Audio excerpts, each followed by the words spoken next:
Do you want more D&D? Do you want more podcasts? Do you want more content? Do you want to sponsor small content creators? Well, buckle up because Cat & Co has finally started their Patreon. Head on over to patreon.com/tavernscaverns.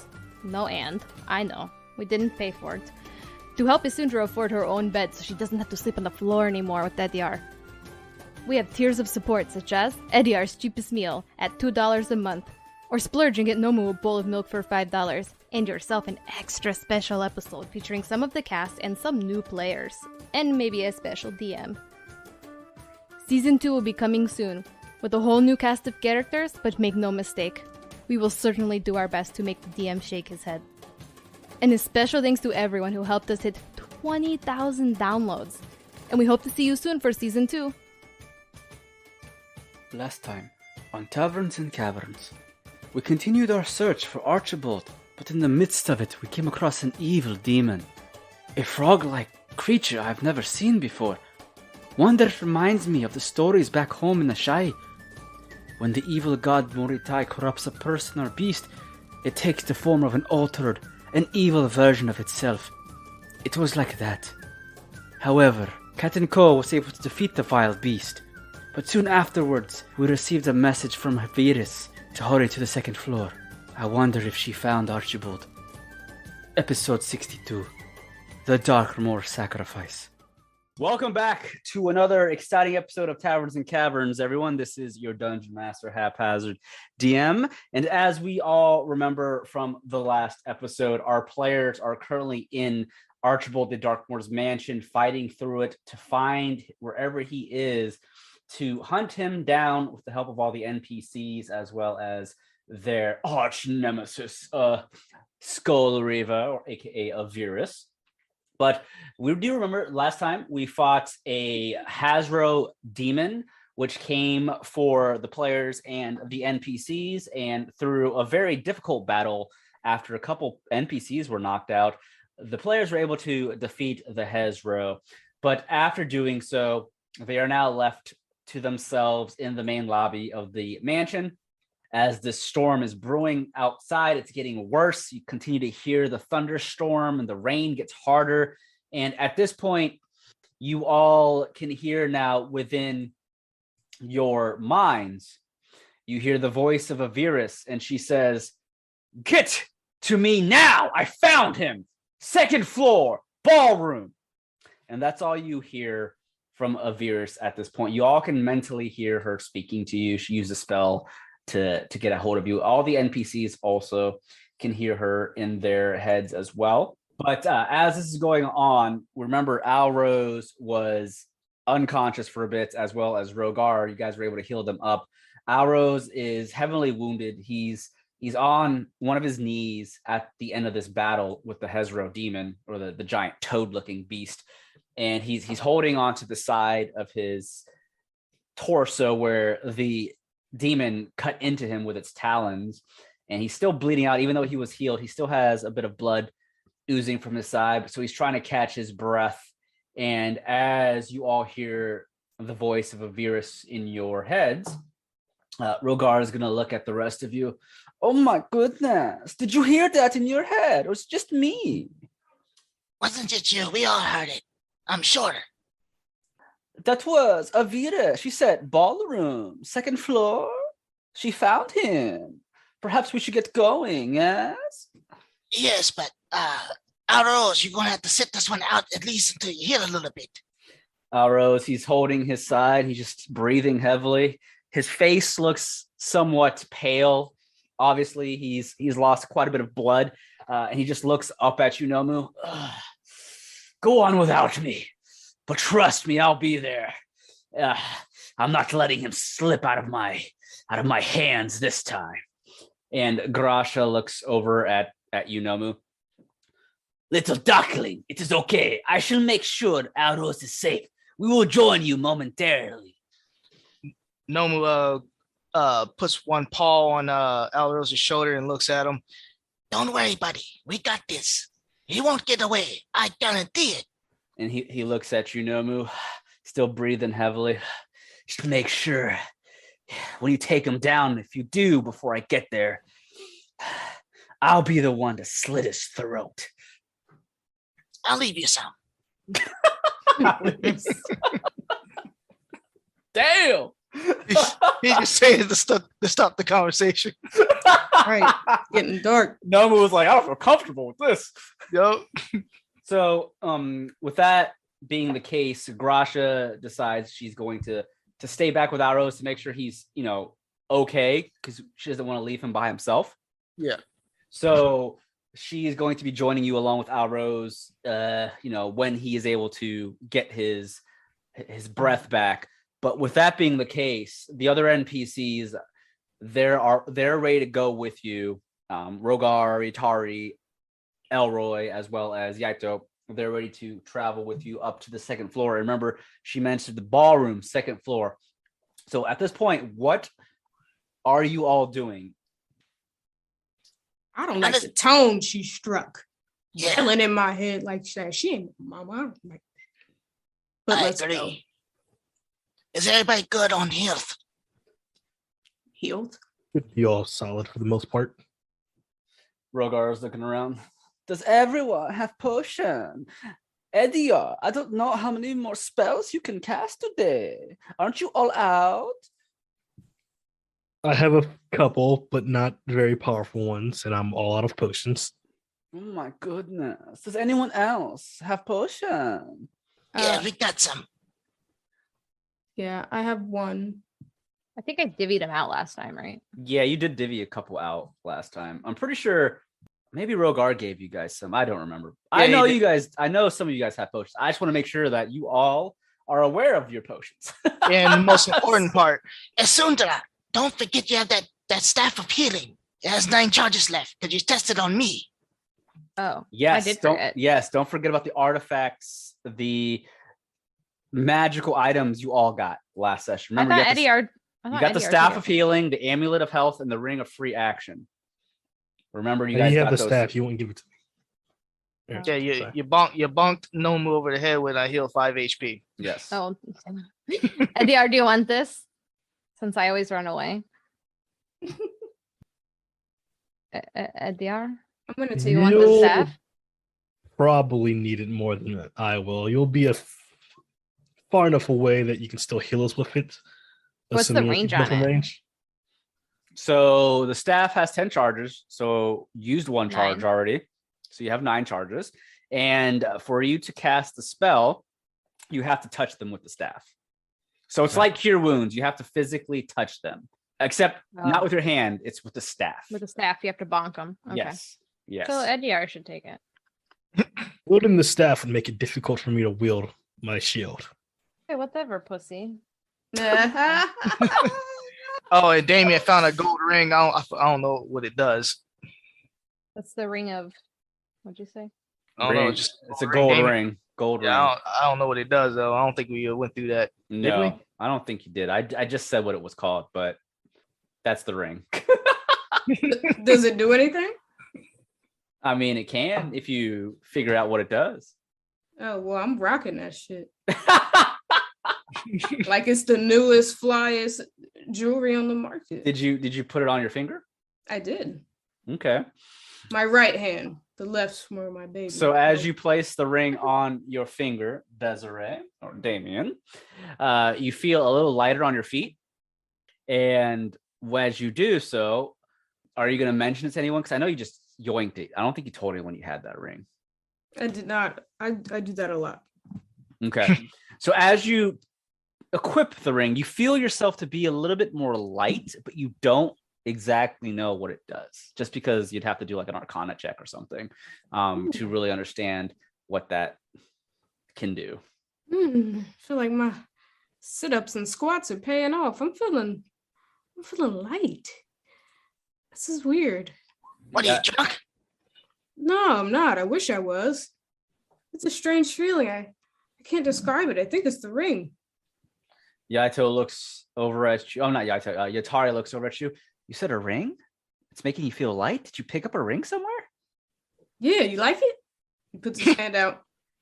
She Nice, looks. huh? She looks down at it, and she's just inspecting it. This has some magical engravings in it. It's magical.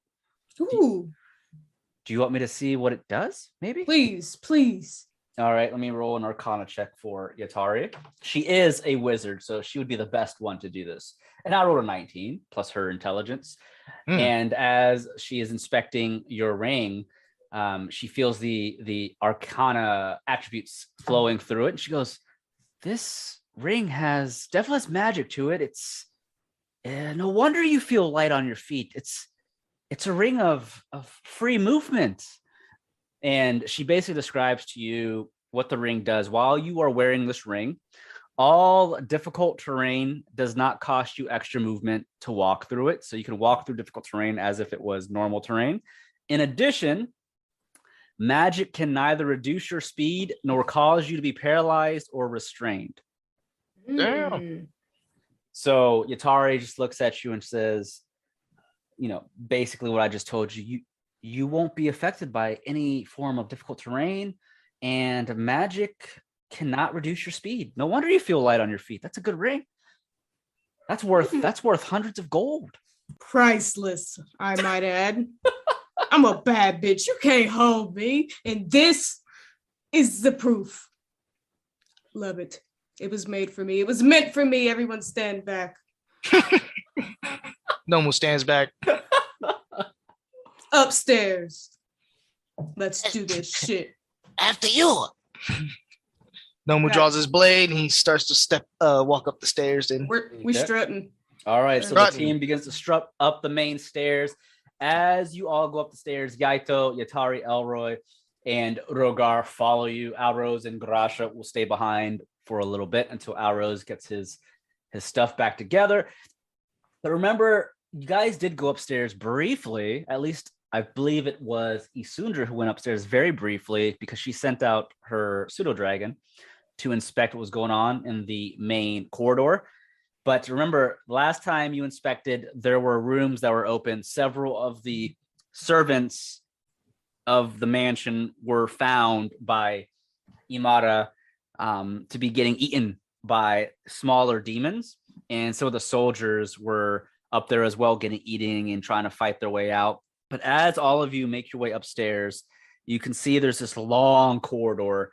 And as you look down the long corridor, there's a couple of zombies from Avirus that are lying there dead, I guess. I can't really call a zombie dead. They're already dead. But you see the bodies of these zombies just lying there, unmovable.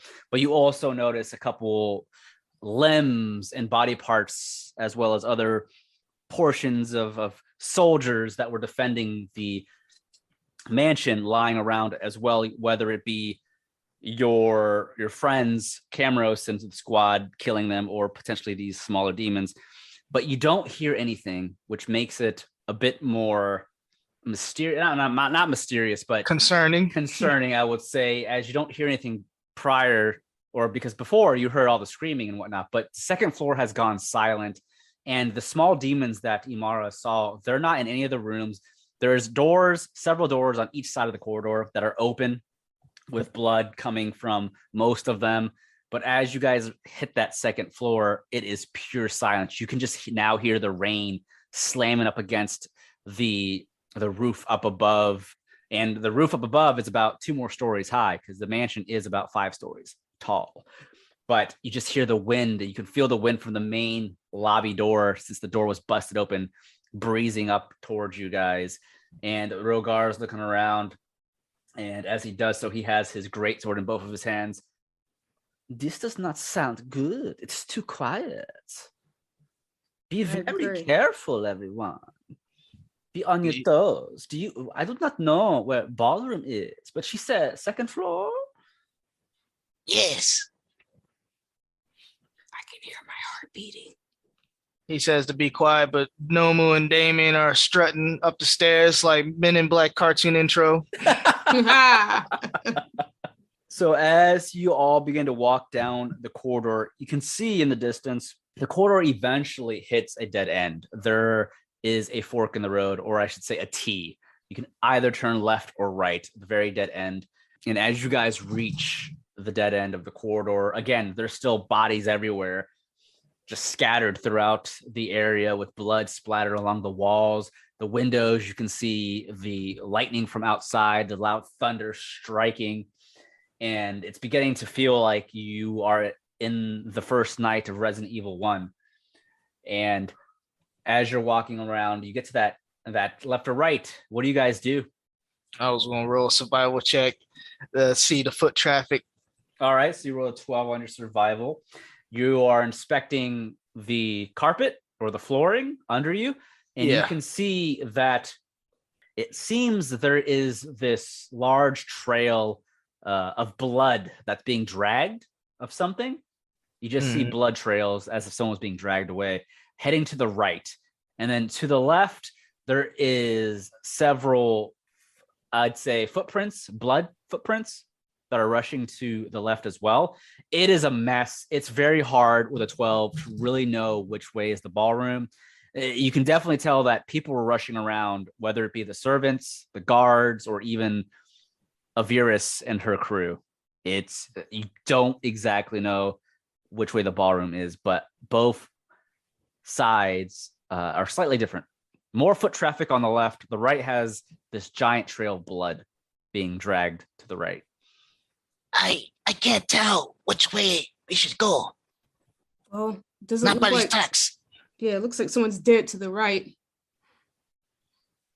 Maybe the left? There's bloody footprints to the left. Yeah. I don't know. What do you guys think? I mean, a dead person ain't walking. Oh, I hope not. Avirus around. Well, that's true. Avirus can make them walk. Oh, yeah. Zombies are just laying there. I feel like the perpetrator dragged the body to get it out of the way and maybe went to the left to continue on. Looking for Archibald, maybe? I call her a perpetrator because I still don't trust her. As you shouldn't. You want to check the left? Yes. All right. What say you? Any objections? Everyone else? Rogar speaks up. I think it's okay to go left. All I have to say is, let us not split up. We all go one way or no way, yes? I agree. Else we end up like arrows. Elroy goes, yeah, I'm not trying to split up. This is really creepy shit right now, guys. It's like a Did they scary send the play. dragon ahead? Yeah, good idea. Send Imar to the right. Okay, I'll send Imara the right way and we'll go the left way. Right? Okay. Is that what we're doing? Yes. Is That that sounds the decision? smartest. Make me a perception for Imara as you guys go left then. An 11. Okay. So Imara quickly begins to move down the right path, which is both paths lead into long corridors yet again. And as Imara continues down the right path, she eventually reaches a 2-door room. The doors are wide open, and that trail of blood that was being dragged to the right side looks like it's being dragged into this 2-doored room. And as Imara takes a little peek into the room, it looks like this room may be some form of a office of some kind. It's a medium-sized room with several bookshelves. It's not necessarily a library like down below, but it looks like another office of some kind with a couple of couches. However, in the middle of the room, Imara can see those small demons that were up above before that were eating away at some of the servants and guards.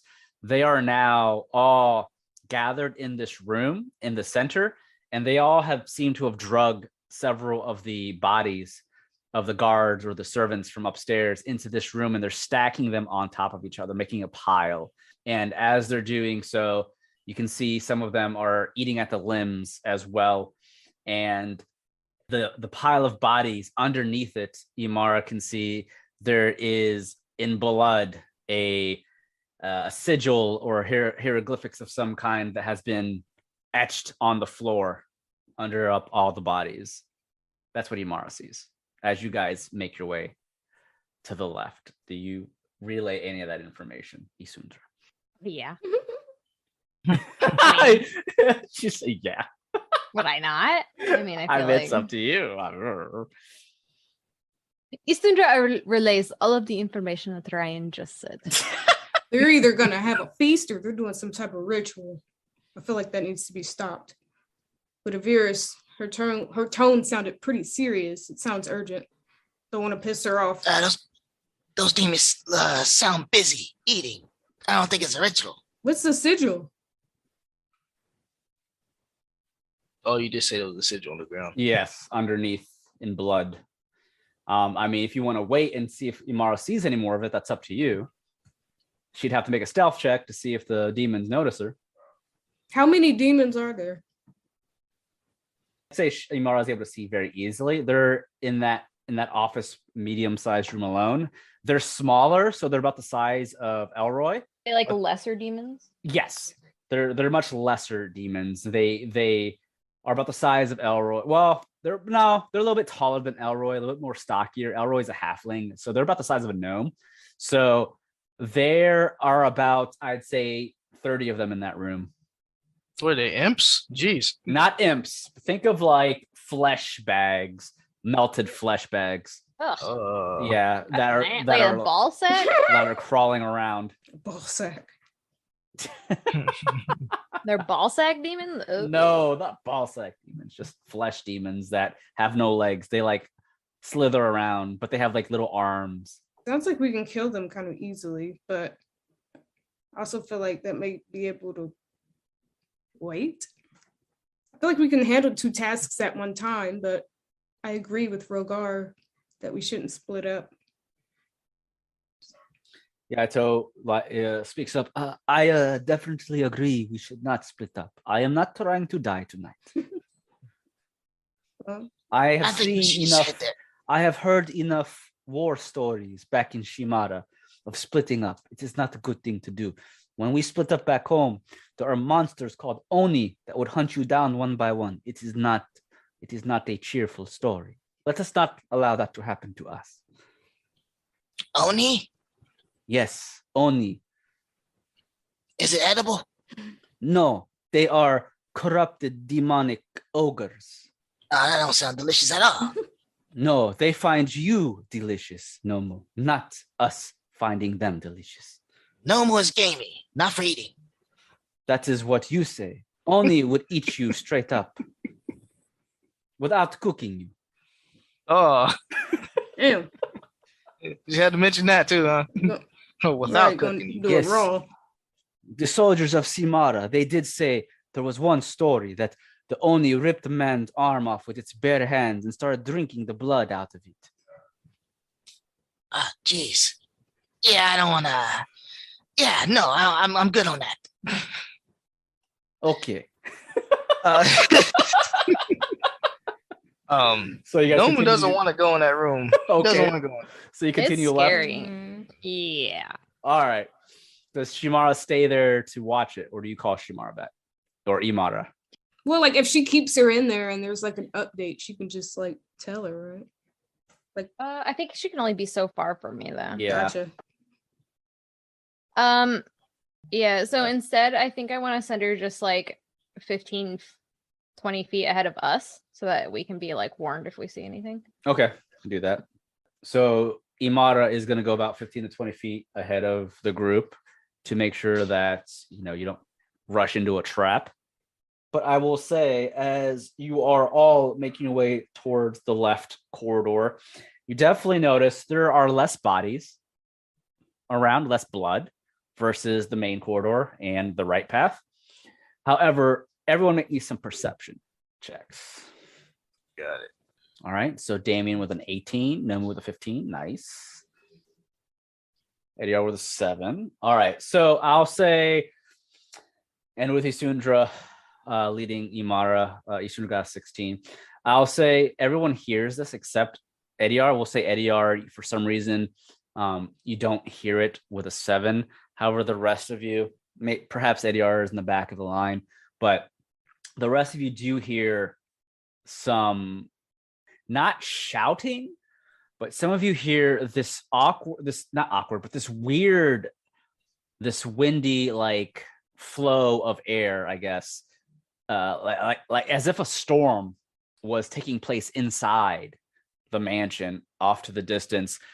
And you can hear the storm or the wind as it begins to pick up. You also feel this heavy wind coming directly at you down the corridor as if it's close enough to pick you up off your feet if you were allowed it to. And as you hear it, you also briefly hear a yell from the Skull Reaver towards someone, but you can't necessarily understand what they're saying. And it's coming directly in front of you to the right. It looks like there are these stairs leading up into this additional room that are also double doors. Imara is up ahead. I'll just say Imara is able to get to this double-doored room as well. And the double-doored room is wide open, and it leads down these stairs that go into this giant ballroom. And Imara can see this large open ballroom with several dead corpses and bodies, along with the Skull Reaver, Camros, stalwarts, some zombies, and then that's about all Imara can see from her current location. What do you guys do? And I just revealed a map at the bottom, so that's where you guys are going to be, on the north end of the map, where the NPCs are. There. Yes. That's where Chamomile is. Chamomile. Actually, yeah. So as you guys are placing your characters on the new map, I have the NPCs with you. There you guys go. Oh, I went the wrong way. So again, as you guys enter the doorway into there after hearing that. Oh yeah, I walk in like I own the place. All right, so you just strutting in. You rang. I heard you yelling in my ear. We're here. Yes.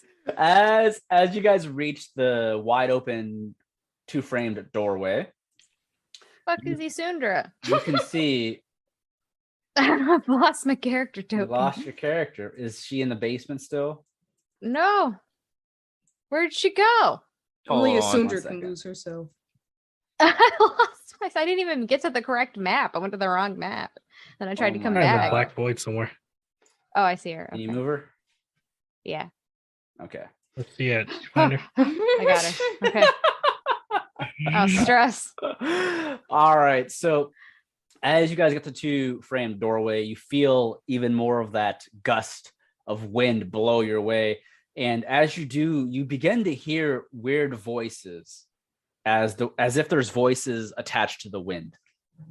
And as you hear these random whispering voices, you can't necessarily understand what they're saying, but you just hear this, just random, just like chanting or just weird language. You don't understand it.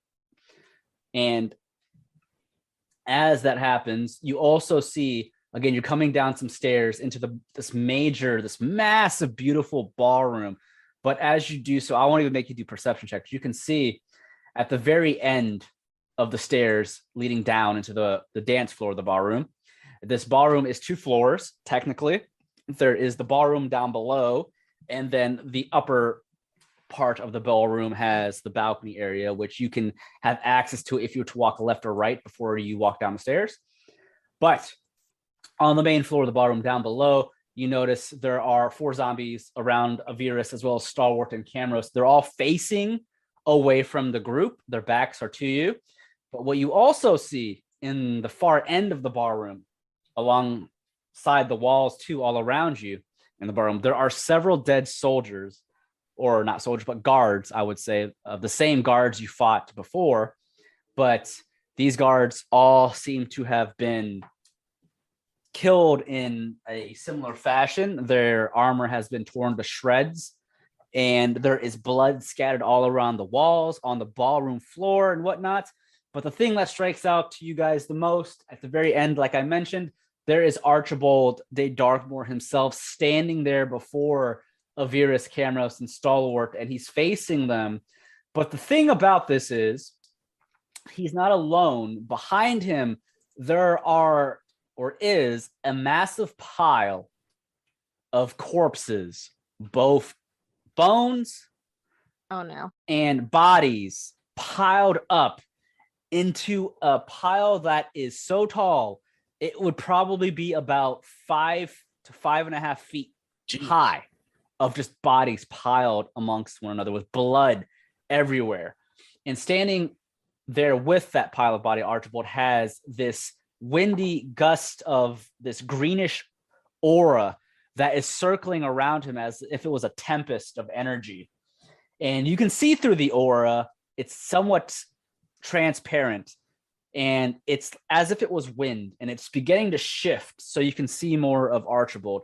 And the NPCs at this point, Avirus, Camros, and Star, they don't know you're behind them. They're too focused on what's going on at this point with Archibald. And as you step in, what do you all do?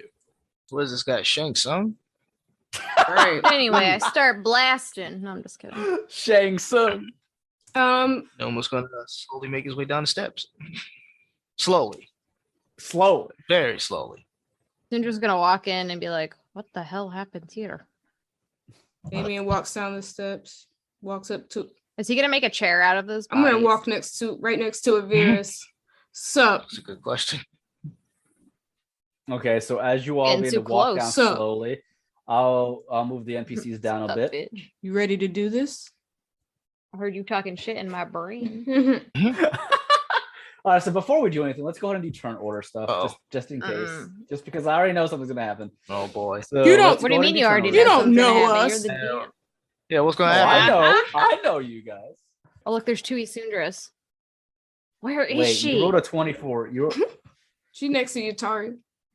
All right, here we go. So we have Isundra with a natural 20 with a 24 total. What's No the with a question 15. mark? Damien with a 13. Edeyar with a 3. The Edeyar said I ain't got no spells I left. I ain't rolled a trying to roll up one. in there. Oh my god. NPCs have a 9. All the NPCs will go at the same time. And then question mark is Archibald. Oh no, natural 20. Oh jeez. All But right. get it out of the way before you roll it when you attack us. Yeah. But Isundra's still higher. Hell yeah, she is. All right, with a 23. All right, so the turn order is Isundra, Archibald, Nomu, Damien, NPCs, and then Edeyar if something is to go down. But as that happens, Damien, you say If something is. you rush down towards Avirus. Is that what you said you did? Yep, I stood right next to her. Put my All right. hand on her shoulder. Very informally.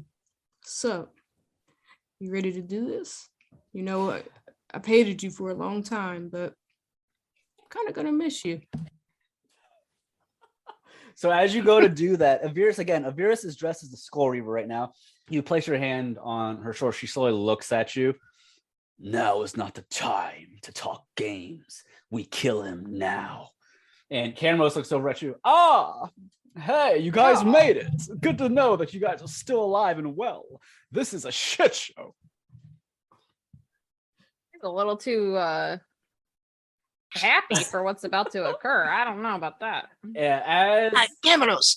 as you guys begin to stumble in, you can hear the voice now. Avirus seemed to have been having this discussion or a conversation with Archibald prior to you guys getting in here. But as you all begin to make your way down and that you make yourselves aware, Archibald at this point, you can see he seems off. He's staring at all of you now as you all enter. And the one thing that seems extreme, not seems, but is off about him, you can see he's still a humanoid. Remember, Archibald is a human, but he has these large to gigantic arms that seem to have burst out of his shoulders. So he's kind of like, think of like a four-armed Goro kind of thing right now. All right. Jacking it too much. The problem with the two arms that are busting out of his shoulders, though, is that they don't have hands attached to them. There's giant pincers. Yeah. But he's standing there before you. He still looks mostly human other than these two gigantic arms that are busting out. And he stares at the group that comes in. And he just stares at the Skull Reaver. And he smiles with a grin. And as he's staring at you, and you can still hear these whispering murmurs of these random voices coming all around you as this energy continues to circle around him. And as you do so, he looks over at the group. You dare to challenge me, Archibald De Darkmore? You're here for my title, aren't you? And as he says Like that, a wrestling champ? What Right. kind of- what? as he says that, the Skull Reaver just stares at him and just continues to look down at him. And Avirus responds to that. For you here for your title? I think not. More for being here for your head. And as she says that, Archibald begins to laugh out loudly. His arms are open, palmed, spread out as if he is accepting this energy that is circling around him. You are too late. I have made the sacrifice. The title is mine, and no one will be taking it from me. Just like Lucrazol before us, I shall become the next demon lord as promised by the Heptatic Evils. And as he says this, remember last session, Yeah, Nomu is sweating. Yes, Nomu was particularly the one that picked up the notebook. And I'm pretty sure you did mention some of it to the rest of them. Yeah. Okay, so that you all are aware of Lucrazol and who he is. Remember, Lucrazol was the goblinoid betrayer. The goblinoid betrayer that sacrificed his people and his nation in order to become a demon lord himself. And that is what created the decaying waste, which was once known as the nation of Rakunra many, many, many years ago. And remember the Heptatic Evils that were the ones to give into this deal for Lucrazol, where the three that were Mevra, the goddess of forbidden magic, Roken, who is the god of war and conquest, and Uros, who is the god of wrath. So out of the Heptatic Evils, those are the three that promised Lucrazol the title of Demon Lord. And as you all know, or know specifically, when Archibald says this out loud, you already know what he's talking about. Mm-hmm. So you can definitely see what's going on here. And as he does so, he looks at Skull Reaver and he points at all of you with one of those gigantic arms that has bursted from his shoulder. And the pincers begin to close and open as if they are ready to cut your limbs off. And he just points at you. You come into my mansion, attempting to steal the title that is rightfully mine. And you come looking like a pathetic undead.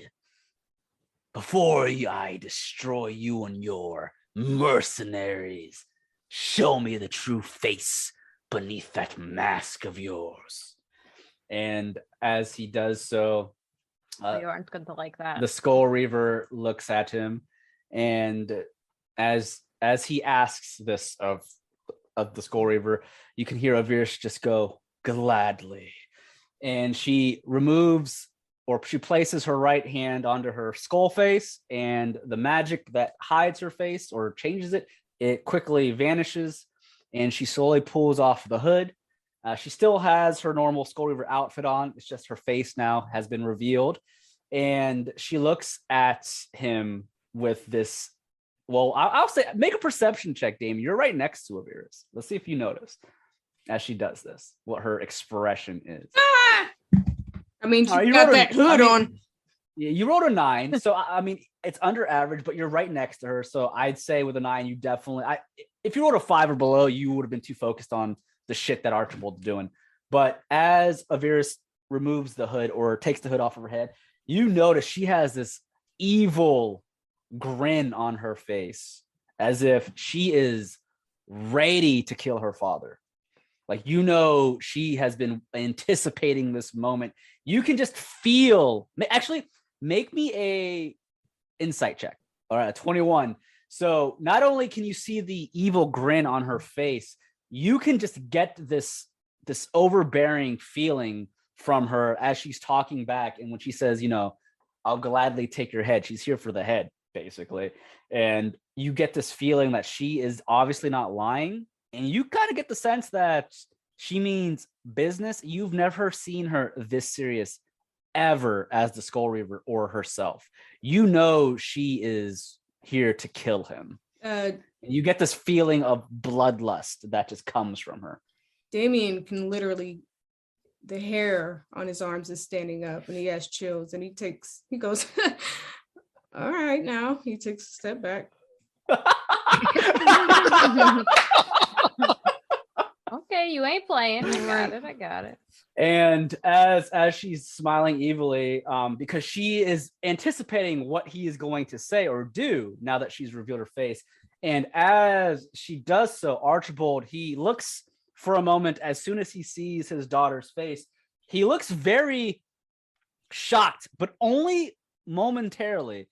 And I won't even make you guys make perception, just for the role-playing aspect. Y'all can see he looks somewhat shocked at first, but at his shock expression soon turns into a smile. And the older man, Archibald De Darkmore, he just stares at his daughter. Ah, I understand now. It was you that killed your siblings. Of course. I knew this day would eventually come, daughter. I am not surprised whatsoever. But tell me, proud. You killed your own siblings to get to me. What makes you think you're better than I? And as he does, or as he says this, she looks at him. My siblings? Siblings? They were trash. Damn. Mere stepping stones for you to achieve your great conquest. And they were mere stepping stones for me to kill you. I felt no remorse for their deaths. Both of them deserved to die. They were pathetic. Dude. And as she says so, Archibald begins to chuckle out loudly. That you are right, daughter. They were mere tools for me to obtain my title, as was your mother. And as he says that, you can see that Avirus now looks, from her evil grin, she looks somewhat annoyed that he even spoke the name of her mother. He tilts his head to the side ever so slightly. What? Did I hit a sore spot? Don't tell me you're only here to kill me because of your mother. Is this the reasoning? Pathetic child. Do you know what you're dealing with here? I am to be the next Lucrazol, the next demon lord here of all of Tirastir. Dorwin itself will become the next decaying waste, and I shall be the one to rule it. And you are here just because I killed your mother? She was nothing but a fling. Damn. But nothing to me. All she was a fun night. And the only reason you're alive is because you were my firstborn and that you had my blood running through your veins. Back then I was weak. I felt sympathy for you. My own blood coursing through your veins, even if it was with a impure bread, such as yourself. Damn. Half elf, half human. Pathetic. My blood is corrupted with the elven blood in your veins. But I felt foolish. And I felt as if, I would allow you to at least be my errand girl, seeking all the artifacts that you did. It is the least I could do for a foolish child such as you. I should have killed you along with your mother. Damn, dropping bars. I'm sorry, it's hard to keep serious when you guys say that shit. As this is going on, he continues to ramble, and Avirus has both her hands out now, and her hands begin to glow this greenish aura, as you all have seen before. And as they glow this greenish aura, the zombies around her begin to gain this aura-like power or energy around them as well. And as he continues to do so, he just looks at her. Interesting that you bring zombies. Let me guess. You use zombies because they cannot betray you, yes? And she just looks at him and she just nods somewhat briefly. But of course, Father, you're the one that taught me this. As this is going on, I'm going to give you guys an opportunity here. As they're having this little mini conversation, what are the rest of you doing? You can position yourselves however you want before the turn order begins, or are you guys going to stay where you're at? Was coming down the stairs fully, saying he has to die. We can't make another decaying waste. He has to go. As a husband and a father, I'm fucking disgusted. Yeah, your daughter's an asshole, but so what? She's your kid. And a fling? What? You don't marry someone that's a fling. How dare you disrespect the bond? He clenches his He married her? I don't think he married her. I don't think he saw it either. You just I don't think he you just mentioned shooting that. the club up? Oh, okay. Well, you son of a bitch! No, he did not marry her. How dare you not marry her? How dare you kill her? Huh. No, I He smashed and dashed. period. Yeah. Well, he saved. He waited till the baby was born. Yep. Goodness. Well, He ain't paying child support though, so he killed her. I'm back to back with Nomu. I got my light ring on. I'm feeling good. Let's fuck him up. So as this is going on, he continues to speak. The heptatic evils have already began to provide me with the powers of our bargain. As you can see, it is too late. I am becoming a demon lord as we speak. There is no stopping me. It doesn't matter how many zombies or mercenaries you've brought with you. I can feel the demonic blood coursing through my veins. Your mother was my first sacrifice to the gods, and I will be sacrificing you on this very night. Prepare yourself, daughter, for you and your friends here shall be eaten alive by my new demonic body. And as he says so, you can see his big body begins to shift even more and it begins to contort. No. And his human-like form, his down the center of his old body, you can see it begins to split open, and he grabs onto his head, yelling out in pain and agony as the middle of his body, his rib cage, it bursts open as his ribs come out. And you can see from within, his body begins to shift into this large, extremely large demonic body. Let me go ahead and switch the form here. Man, you gotta stop playing Resident Evil, man. And what you see bursting from his body, this gigantic demon-like form. As I mentioned, he still has the large arms that are pincers. Here, there you go. Oh, he's a crab. He has the spikes bursting from his body. And again, the two giant arms on his shoulders are now his main arms that have these pincers on both ends. His feet are now 3 toes with these giant talons on them, and he has spikes all over, but he still has these human-like arms bursting from his body or his chest. So he has technically 4 arms. And his face has shifted into this goat-like demonic face with horns bursting out of his skull. And he begins to cackle out loudly. And as this is going on, you feel the energy all around you. Edeyar, particularly you being the cleric, you feel nothing but pure evil coming from this man, this demon, Edeyar. You and all of your Solaris-loving self is telling you he has to go. You have to kill this demon now. It is pure evil. The room itself begins to feel heavy all around you, Edeyar, because you have the ability to sense this evil aura coming from it. It is weighing you down as if you were Goku and Vegeta in the gravity chamber. For the love of all Solari, we need to end this man now. But as this is going on, the realm all around you, the room feels like it is being ripped from reality. And these small like portals begin to rip into reality around you. And these small like demons begin to burst out of the parts of the reality all around you. And they are forming all around your squad and behind you as well. This is getting hairy. Getting hairy. As these demons are forming around your party, they all, as they come out, they have these long talons and they look like they're ready to tear you guys apart and feast upon your bodies. And as this is going on, Avira just points at the minions and she looks over her shoulder at you guys. You take care of the fucking minions and I'll fucking kill him. Join me when you're finished. and she's basically telling you to take care of the minions. And as she, Camrose, and Stalwart, along with the zombies, rush forward to take care of her dad. And as she begins to walk, she begins to do the JoJo walk towards her dad. She is walking. She is strutting. Oh, you're approaching me. Yes.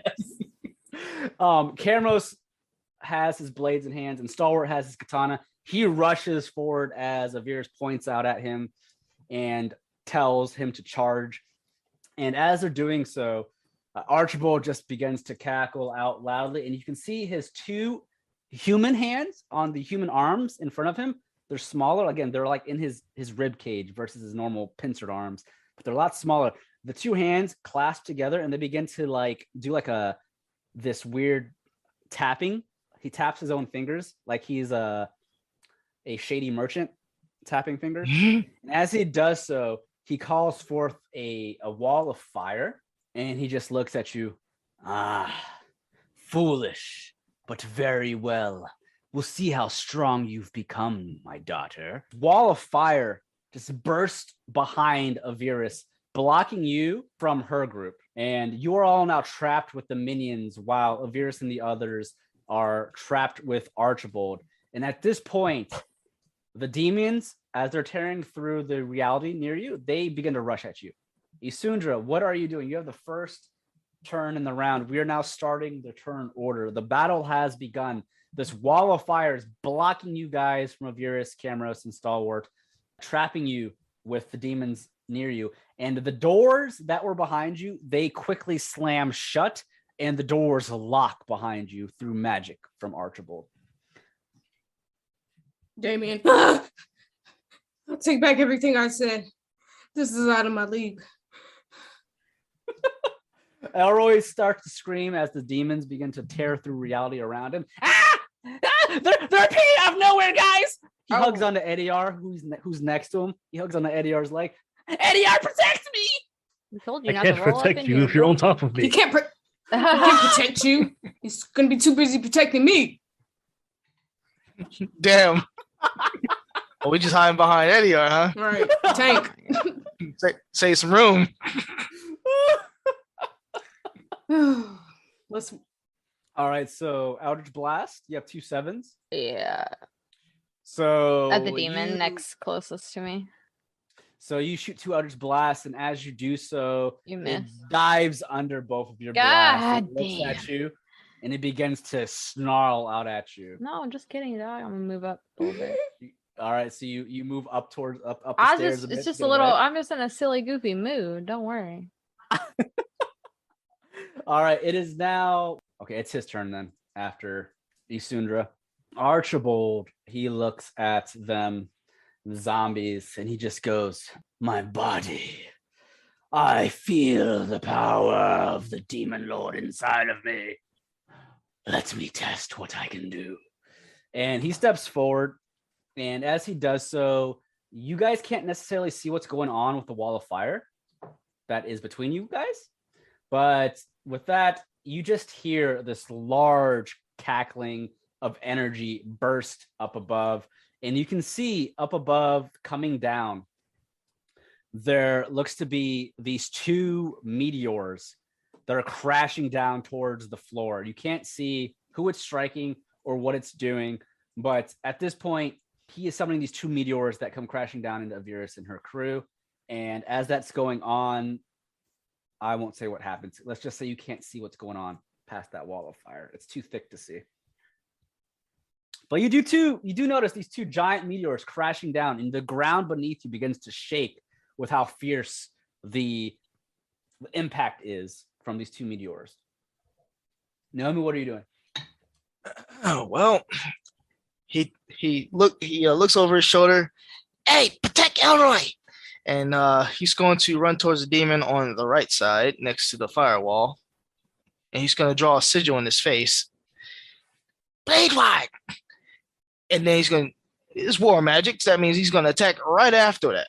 So with the Righteous Greatsword, he's going to do a fat side arc swing. Try to hack him in half. All right, 19 hits for 10 damage. Mm-hmm. Action attack! He spins around like he's Link and brings it around again. Bring it around town. Yep, righteously. Nice. 22 for 15. So that's 25 points of damage. So you swing around with your greatsword and you cut that demon in half. It drops to the ground. Good. He spits on the spot where the demon Damn. was, and he looks at the other one. That's his turn. All right. Damien, what are you doing? Seeing Nomu flex, I gotta get me a piece of that. Yeah, you got flex too. So I'm gonna run to the opposite side. Oh yeah? Watch this. And I run up to the demon and I dual wield both my rapier and short sword. All right. Both of those hit. So the demon is unfortunately resistant to your fire. I always so, forget that shit. your fire is not going to do nearly as much damage, but it will take the 9 piercing damage from your rapier and the 6 piercing damage from your short sword for 15 damage plus 1 damage from the fire. So 16 total damage. It's not dead, and you don't get sneak attack because he's not there. You have an ally next to it. Yep. All right. The NPCs are up. Elroy, Yaito, and Yatari are being up above near Edeyar. Yatari is going to step back or to the side. I'm gonna give her advantage on her attack. Okay. You can see Yatari. She begins to cast some magic, and she's going to summon an elemental again. And she summons her earth elemental. And I'll just put a little yellow icon next to it. Her earth elemental is summoned, and it begins to battle the demon that it is summoned up against. And with that, Yaito is going to blast at the demon that you just attacked, Damien, and he is able to hit it. And as he does so, he shoots out 2 of his little firebirds, and they both slam up against the demon. And as they do so, the demon is killed off. The head explodes as 2 firebirds hit it. And he looks down at Damien and he waves, "I got your back, Damien." So your fireworks and mind up? No, you weakened it enough for me. So his 2 firebirds don't do max damage like they normally would, resistant, but the damage you did is he is able to kill it with the minimum damage. You kill Stealer. Elroy Nice shit, Yaito. Thanks for having my back, man. And Rogar is going to rush back towards where Yatari's elemental was summoned, and he swings at the demon. And with that, he is able to hit with 1, and he does, let's see here, 10 points of damage to the demon in front of him. And Elroy is going to step towards Isundra to the middle of the stairs, and he shoots out his crossbow at the demon Rogar's attacked, and he rolled a 1.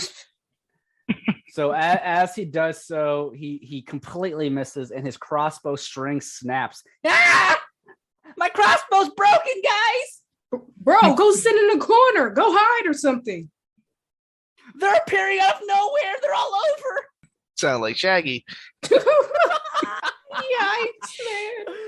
man. Yikes! Wow. All right, Eddie, it's your turn. What are you doing? Edeyar is going to move up to the demon over here on the left, and then from a range, she's going to cast Sacred Flame. It'll be a dex saving throw. Okay. Got to beat 15. All right. So let me roll. I got an 8. Okay, so you'll take 2d8 damage. Okay, so your Sacred Flame, it burns into this demon that's next to you, and you can see it does not enjoy your radiant damage. As it is a demon, and it begins to hiss out in pain for 9 points of damage. It's not dead, but you heard it. Anything else? And that is it for me now. Okay. That then it is Isundra. It's the round 2. What are you doing, Isundra? I'm not saying what the Avirus and them are doing because technically you can't see that battle. That's taking place right now. I'm going to try to hit the demon that is to my quote unquote right, that Damien is near. Okay. The 24 will definitely hit. Why am I rolling like hot garbage? And then I am gonna push him back. I think it's how far? 10 feet. So You talking the one that Edeyar just hit? the one that is in front of Desiree. Oh, okay. For 11 points of damage, and you pushed it back 10 feet. Yeah. The demon goes crashing back, and it stumbles against the corpse that was behind it, and it ends up tripping. The demon quickly gets back on its feet and just hisses at you. Shouldn't you be prone? It is prone. What do you mean he gets back on his feet? Then I'm gonna need you to put his ass on the ground. It is prone. It gets Okay. knocked over. Okay. You go hiss to someone else, bitch. You on the ground. That's all I got. Ooh, I'm on the ground. I'm on the ground. All right. So at this point, it's Archibald's turn. Again, I'm not going to describe what's going on with their fight. I'll describe basically what's happening when you guys get to that. All you guys can hear now is obviously the fighting around you, but you can definitely hear the fighting across the wall of fire. The fire is too thick to really see through it, so you only can hear and feel the ground if it does shake of what's going on. But Nomu, it's your turn. We're going to skip Avirus and Archibald. All right. No. I want to throw Elroy my longbow. Is that possible? You can, yes. You have to get a little closer to him. Yeah, I got enough speed. Especially if I use my feline agility. Yeah, I got enough speed. He's going to use his feline agility. He's going to stand at the top of the stairs. Elroy, here! He tosses a quiver and a longbow at him. Okay, so really quick, before you do that, the longbow is considered a heavy weapon. The attribute heavy means those of small stature cannot wield it. Oh, that's right. He is small. Okay, I'll just toss my hand crossbow then, and the silver bolts with it. Okay. Elroy, you toss. Here. He tosses up the stairs, and then he's gonna make his way back to this demon that was beneath the balcony. Okay. And with the remaining of his speed, he slashes with the righteous greatsword righteously. Oh, give me a second. There we are. All right, so 11 does not hit. And he brings this greatsword back up and lets it descend vertically for the extra attack. Oh, a crit. That is a crit. Okay. So you deal 17 points of damage. It's not dead, but you cut off one of its arms and it just hisses out in pain. No one hisses back. I'm a feline. We do it better. You do it better. Okay, so you hiss back. All right, cool. That's my turn. All right, sounds good. All right, Damien, you are up. So I'm going to stay where I'm at, and I'm going to aim at the demon to my left. And I'm going to pow. Put some stank on it. I know. Let me make a dex save. I rolled a 2, so it failed the dex save. So you deal 14 lightning damage to the demon to your left that was prone, right? So as you strike it, the demon is hit by your lance of lightning or your javelin. And as you see the lightning or the javelin strike and the lightning goes into it, your lightning doesn't seem to be as impactful as it normally is. So this demon also has resistance to your lightning from what it might look like to you. Ooh, these bitches are tough. Okay. So it doesn't take nearly as much damage as you expected. That's fine. I'm gonna give Isundra advantage on her next attack. I'm gonna use the remainder of my movement to go here.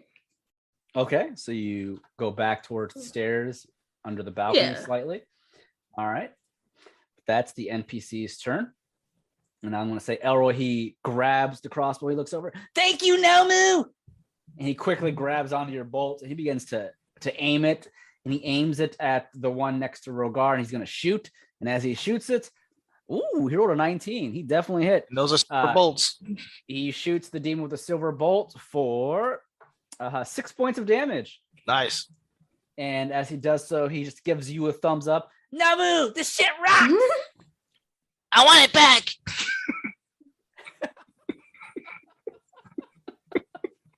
And as that happens, Yatari's elemental earth, it just punches at the demon that's in front of it. Unfortunately, the demon's able to block the attack, but that leaves Yatari open to shoot out magic and shoots the ray of frost. Unfortunately, it does not hit the demon. The other demon, though, that's near Edeyar, Yaito's going to come behind you. Edeyar, move your head. I got your back. And he's Edeyar going ducks. to shoot. He shoots 2 of his firebirds. Oh, they both actually hit. Nice. And the 2 firebirds are going to do It's 12 points of damage, but it's reduced. So unfortunately, it's not a lot, but it does do damage to the demon. You see the two firebirds slam into the demon's chest as it pushes it back slightly, and it just growls at you and Yaito Edeyar. Meanwhile, Rogar, he just goes, I am tired of demon. Yes, enough. And he just slashes with his greatsword, and they both hit, and he cuts down from the top of the demon's head all the way down its entire body, splitting it into two. And as it drops to the ground dead, he kicks the two pieces or two halves of the body. Disgusting. Damn. Rogar is mad. Yes. Yeah. Yes. We. Edeyar, it's your turn. I'm gonna hold my place and go ahead and cast another instance of Sacred Flame. We another deck saving throw. All right. I rolled an 8 again. You'll take 8 damage. All right. Your Sacred Flame burns into the demon for 8 points of damage.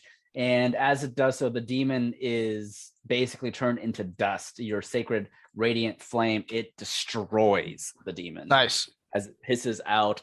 All right. Anything else? Yes, I'm gonna go ahead and move down the steps over here. All right, so you go down towards the steps where closer to Damien. All right. Isundra, this is now round 3. I'm going to start describing some stuff now that round 3 is here. Oh boy. But Isundra, what are you doing? I'm gonna blasty blast. Blasty blast. Blasty blast. This guy the demon that is near Damien. All right, the 18 will hit, but the 12 does not. Oh damn. The 18 near Damien for 9 points of damage. All right, so you shoot your Eldritch Blast, and with it still being prone, the demon takes it in the head, and its head Damn. explodes. Bye. All right, and anything else? That's all I got. Does Okay. Napoleon get mad that Avira's put a voice inside my head when only he's supposed to be the voice inside my head? Napoleon has not said shit this entire time. He been real quiet. So if Avira saw turns this out to demon. also be Napoleon, it's about to be a whole thing. So this demon, he got quiet. He said, All "Nah, right. you about to die, bitch." So I gave you guys basically 2 rounds. The demon's not attacking you because technically they were coming through the rift. So now that it's Archibald's turn, the demons also go on his turn. They are actually going to attack you guys now. Oh. So they are now attacking, focusing on you. Nomu, the demon in front of you, it slashes at you with its claws. I rolled an 18 total on that. Oh. Two 18s, actually. Oh, they hit. Okay, so you will be taking, that is going to be a total of 9 points of damage. All right. Slashing damage, I should say. Yep. I didn't reapply my my buff, so it's full damage. So Okay, so the second demon up on the balcony that's left, it begins to rush towards Yatari and the Earth Elemental that she summoned, and it swings its claws at Yatari, and they both hit.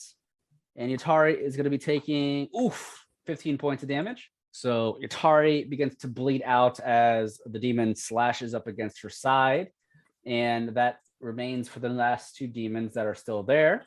And with that being the case, it is now Archibald's turn.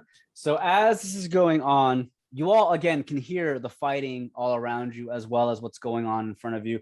But as the 3rd round hits, which is only about 30 seconds or so after the fight started, the wall of fire slowly begins to vanish, begins to dissipate.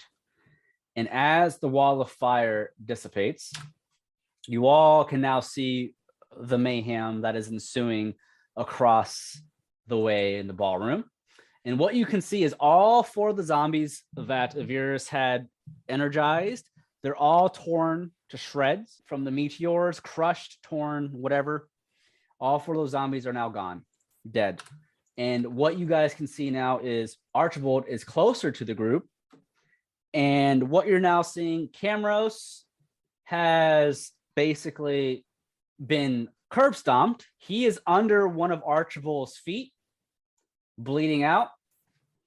And you can see at this point, Stalwart has jumped up into the air, As soon as the flame has been removed, Stalwart's midair, slashing down at Archibald with his katana, and Archibald catches Stalwart's hands, and one of his pincers comes up, and it just cuts his right arm off, and he throws Stalwart to the side. And at that point, Avirus is casting a spell, and you can see she is casting not a evocational spell, but more of a necromancy spell. And as she does so, you can see this green-like aura appear on Archibald's chest, but the two human arms that are coming out of his chest have their open palms facing her, as if he is absorbing the energy, and he just shoots it back at her, and she is slammed up in the chest, and she has been tossed onto the ground, onto her back, closer to you guys a bit, but not too close. But Camros is bleeding out under this demon's foot, or Archibald's foot. Stalwart has had his right arm cut off, and Avirus is on the ground right now. That's what you guys are currently seeing. He's Mayhem. doing work. He was whooping their asses behind that wall. We ain't even know. You can see parts of the ballroom where the two meteors crashed.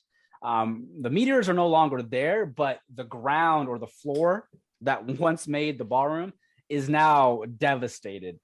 It is destroyed. You just see smoke and destruction everywhere. And that's Archibald's turn. Nomu, what are you doing as you see this unfolding? I mean, Avirus is not knocked out. She just got hit on her back. She's prone. She's getting back up. But what are you doing as you see this? All right, so that you said that demon hit Yatari or the Earth Elemental? Yatari. She took, what was it? I said 12 points of damage or whatever. So she's fine, but she's bleeding out the side of her body. Okay, so she's not unconscious or anything. No, she's okay. Okay. She's about half health or so. All right, so Nomu's gonna trace a sigil in front of this demon's face and blade wide, and he's gonna move forward, down, then forward. Righteous uppercut. He's gonna bring the great sword upwards, slashing her from groin to nose. Okay, so make your attack. Nice. 27 will hit. And for 13 damage. All right. And then when he lands on the ground, he brings it right back up for another righteous uppercut. Yep.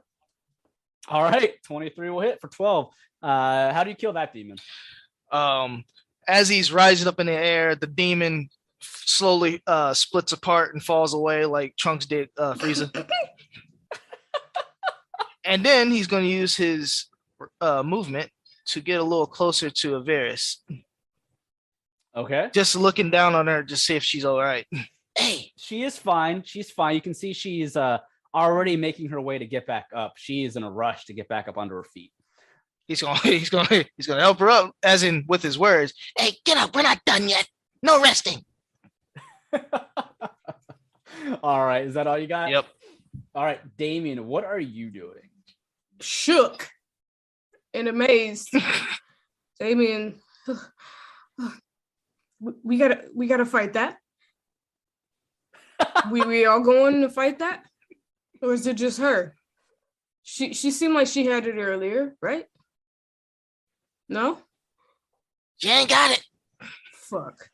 All right, so move like right on top of Nomu. So that would be my full movement. I guess I'll go right there. All right. So you run up next to Nomu. Well, I Okay. was behind Edeyar 5. Yeah, that's the closest I can get to him. Is he he's not Alright. within my attack range, is he? Archibald. Depending on what you're trying to attack with, he can be a ranged attack. Okay. 25 feet from you, so. I'm just going to shoot my short bow. I know it's not going to do much, but It's I'm going to aim it right at his eye. I'm shaking. I'm terrified of him. Here goes nothing. For Cat and Co.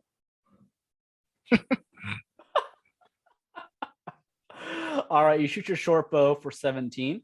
That will hit. So go ahead and do your damage. 9 points of damage. So your short bow, as it pierces the outer chest of Archibald, you can see the arrow, it just snaps and it falls to the ground. Oh, God. I'm giving the advantage to Edeyar on his next attack. Okay. All right. It is now the wait. NPCs. What's that? It's too late. She already gave it to me. I'm not gonna say anything. Okay. So with that, it is now NPCs. Rogar having this demon next to Yatari, he's going to step forward in front of her, and he's going to attempt to cut it down. And he hits with 1, and he is going to do that is 10 points of damage with 1. And the Earth Elemental slams its fists up against it, and it punches the demon for 5 points of damage. And Yatari is going to attack it as well. And will she be able to hit it? Actually, she can. And she deals it 6 points of force damage. So the 3 of them combined are able to take out the demon in front of them, leaving Yaito and Elroy free to help you guys. And as Elroy and Yaito see the fire come down, Elroy is shaking in his boots. That's not right. That shouldn't be happening, right? And Yaito looks over and he sees Avirus on the ground, and he just shakes his head. This is not good. She knocked me out with 1 spell many, many months ago, and she is on the ground now? This is not good, guys. And he is going to step to the side next to Elroy and Isundra, and he is going to attempt to attack Archibald as well. And you can see he begins to form his fire birds. He shoots them both at Archibald, and as he does so, they both miss. They both basically smash up against his body, but they don't do any damage. They just hit him and vanish. And he just scoffs as if he's not even worried about that attack. He's not even paying attention to it. Edeyar, it is now your turn. Oh, wait, Elroy is going to try and shoot. Oh, nope, he's not going to. Elroy shoots his silver bolts at Archibald, and he's so scared it goes flying over Archibald's head. All right, now it's your turn, Edeyar. Does the advantage she gave me last until I perform an attack or until the start of her next turn? I believe it's at the start of her next turn. Right? Yeah, I it can double check says real quick. you can use the help action as a bonus action. Additionally, when you use the help action, aid in the it doesn't say. As a bonus action, this is used to assist an ally in attacking an enemy creature. I'm just saying it's till the start of her next turn because I'm not seeing. Well, then I'm going to use level 1 guiding bolt. Okay. Edeyar stays exactly where he is. Raises his shield into the air and says, "Guiding bolts." All right. That's not So, a- oh no. No, I messed up the thing. I had to put a minus in there. Oh, okay. Oh, Yeah. Okay. no. Oh no. There it is. Oh, there we go. Crit. Oh yes. That's a critical. That will definitely hit. So it's be 46 twice, right? Or Yes. I should do 8d6. Yeah, 86 basically. 21 Not too points of much. damage. So your guiding bolt, you see your bolt of holy energy slam up against the would-be demon lord, and as it hits his shoulder, you can see it begins to eat away at part of his shoulder, and he just hisses out in pain. Ah! He looks over at you, Edeyar, angered by this. Foolish cleric, your head will be one I feast upon. The first holy man to feast will be you. In the name of Slars, you shall feast on no one anymore. The next All right. attack made on him has advantage. Okay, so that is going to be round 4. Isundra, what are you doing? She said you already know. 2 for 2. You know what's about to happen. I'm about to Eldritch Blade. The second one does not hit. The first one does? Oh, Okay, it has 12. advantage. Well, yeah, when it's Or- 2 like that, does it only go on the first roll? Or would it Oh, go? yeah, I guess. Yeah, it It- only I go mean, the it first wouldn't roll. matter anyway because they're both shit. because it's on the next attack. Yeah. So Also, I knock him back 10 feet. Get away from Camrose, bitch. Oh, and Camrose gets opportunity attack. Yeah. He's prone, isn't he? Oh, he's You gotta prone, get so he's up. not going to get it. Oh, Yeah. Camrose. So he takes the Eldritch Blast for 12 damage, and he does Like not that move at all. tickled. Yeah, basically, you see his left hand, his left human hand on his chest. It begins to just brush off his chest, as if Oh, why you got so it was many? as a fly. You got too many arms. I don't like it. I don't like it. I don't All like right. it. That's all Anything I got. else? I don't think I can make anything up. Hang up in. Okay. I wish I could. I mean, I just played that monk, so I'm like, can I use my key points? But no. Mm-hmm. We need to level up. I need new stuff. Right. We gotta live through this first. Well, or we could die. That's true. Okay. And That's all I got. Please don't. All right. Edeyar, you keep talking shit, so he targets your ass. I don't even taste good. I don't even taste good. See? No, he ain't looking at you. He looking at Baldy over there. Yeah, I only did 12 damage. He didn't give a shit. All right. So do you move anywhere soon, or do you stay there? I you know, the way you said that, I think I'm gonna move right here. Do you move back on the balcony? I don't know if he's got an AoE attack. I ain't trying to get fucked. All right, it is now his turn. Oh no. Right.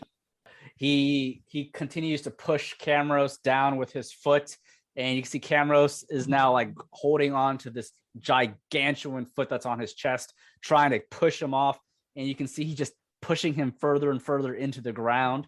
And he looks up at all of you, and as he speaks, you can all hear him. Surrender now, and you may live, and you can serve under me, the new demon lord of Dorwin. What do you say? Your lives exchanged for theirs. And he's talking about Avirus, Camros, stalwart, and he looks over at the cleric. Except yours. I will let you all live if you promise to serve me, your new master, in the coming times. Refuse, and you all die tonight. And I will make sure your souls are tortured for all of eternity. Does the job have benefits? Hey. I mean, never. Made me We'll break never character. join you. I was just wondering. Of course they bring benefits. I feel the powers of Mevra, Roken, and Uros flowing through me. I can feel myself becoming the demon lord that was promised to me. By the end of tonight, I shall be a full demon, and I shall have the powers of all a demon lord carries. You surrender now, and I'll make sure that you get all the benefits of being my slaves. Granted, you're charming, but I can never betray my party. Cat and Co is family, and we've come here to slay you, and we will not leave until the job is done. So you stand there, you look at me, look at how fabulous I am.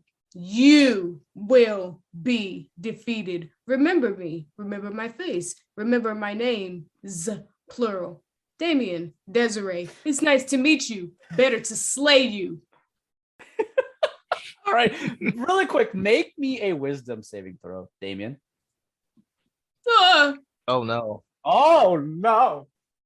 All right, you rolled an 8. As you do so, Archibald looks over at you, and as he is obviously turning into this demon lord, Avirus at this point yells out to not listen to him. She's basically telling you, you know, he's not a full demon lord yet. He's still in mid-transformation. If you're going to kill him, now is the time to do so. So she is making it of utmost importance that you have to kill him now before he's fully changed. But he looks at you, Archibald does, as you say this, Damien. And because you failed your wisdom saving throw, he is using a spell to basically read your mind with his telepathy. And he looks at you. Family is more important to you. After I slaughter you, then your children and wife will be next. Jacqueline, was it? Was that her name, your wife? I will torture her so dearly for you defying my offer to you. And your children, they shall be eaten alive by my demonic pets. So he is basically read into your mind, and he is now using that against you. Knowing this, Damien Grails, do you still wish to fight me? Surrender now, and your family will be left alive. Damien straightens posture, puts his shoulders back, and cracks his neck, flips the cape back, and pulls out his dagger and rapier. You think you're the first person to threaten my family? No. But if you don't think that I'll do anything to protect them, you're out of your fucking mind. We may look like a ragtag bunch, but we've proven that we're a real threat in these streets. And if there's a job, we will get it done. Enough talk. I like that. All right. So as you do so, he is going to wave one of his hands, the human hands, at you guys, and he's going to cast a spell. Very well. Then I shall feast upon your souls this night. And he...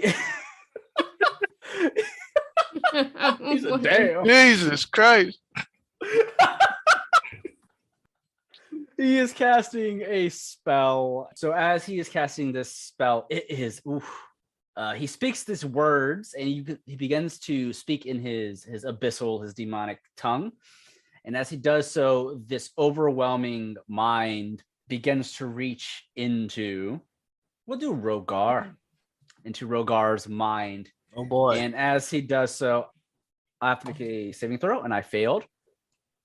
And what happens is, you can see at this point, Rogar drops to the ground onto a hand and a knee. And he looks dazed and confused. And as he does so, he begins to walk towards Avirus. But before he can do so, Stalwart comes rushing back with his left arm. And as Stalwart slashes up at Archibald with his left arm, he has a shorter blade along with his katana. His katana was in his right hand, so he doesn't have his katana anymore. But he has his arm shift as a small blade, kind of like the crossbow that came out of his right hand. He has a small hidden blade in his arm. His arm opens, and he tries to cut into Archibald with his left arm. And as he does so, you can see, I'll make a roll. Oh God, that's a natural one. He fails miserably. And he fails, this kind of goes with what I was going to say anyways.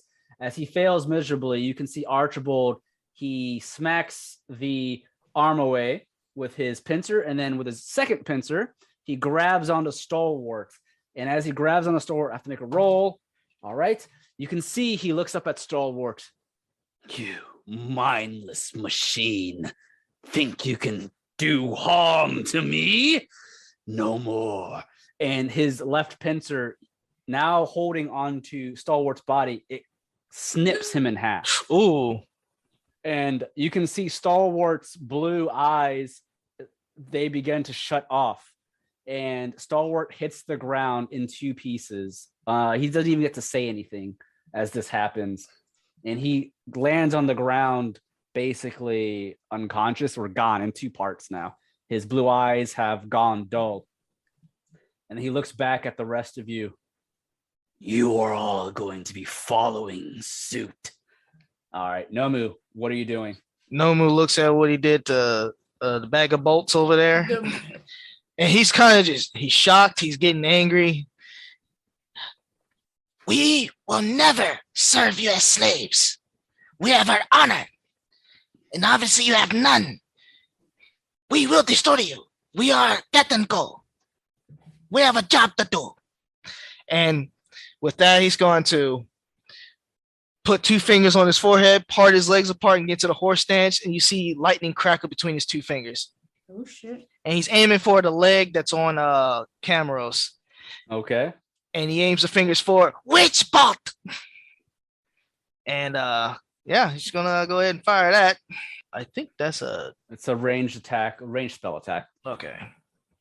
So just roll a d20 plus whatever your spell attack bonus is. That's gonna be, I think that's based off of okay. +6, so 18. That will hit. So your witch bolt hits Archibald.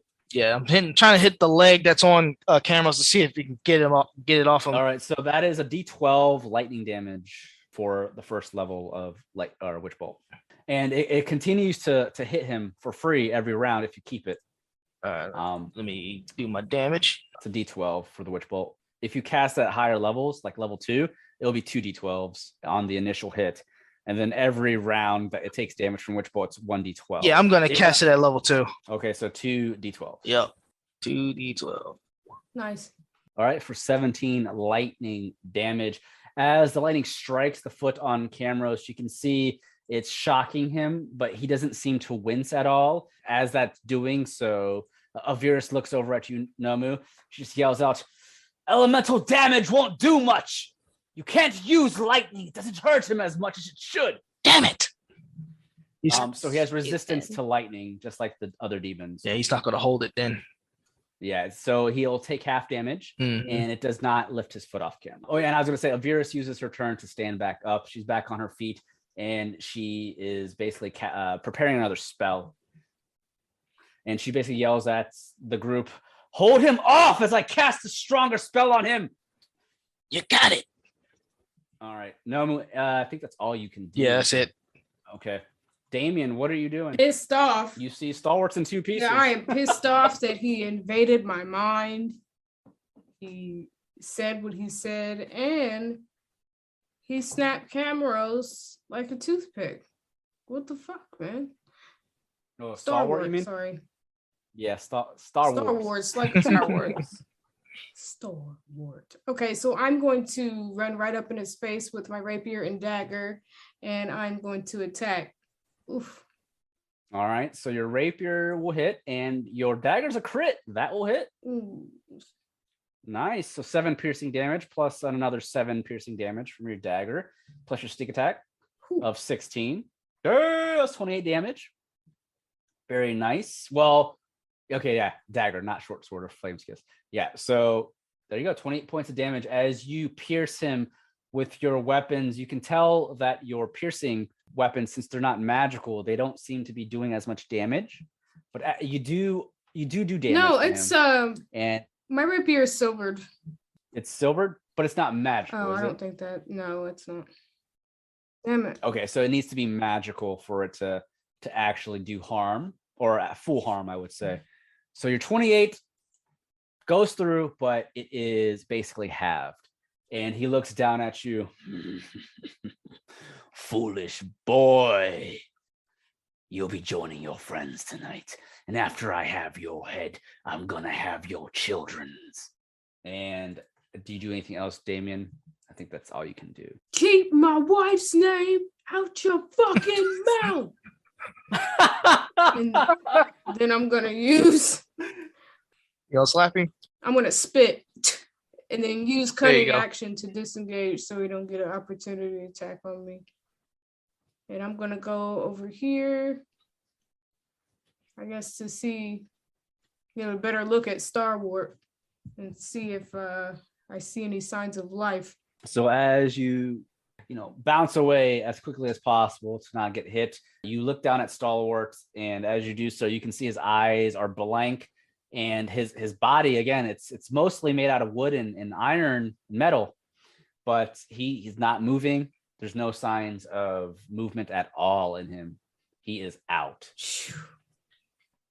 But he is a reverie, or not reverie. He's not reverie. That's the world. That's the name of the world. He is a revenant, so revenants can be repaired.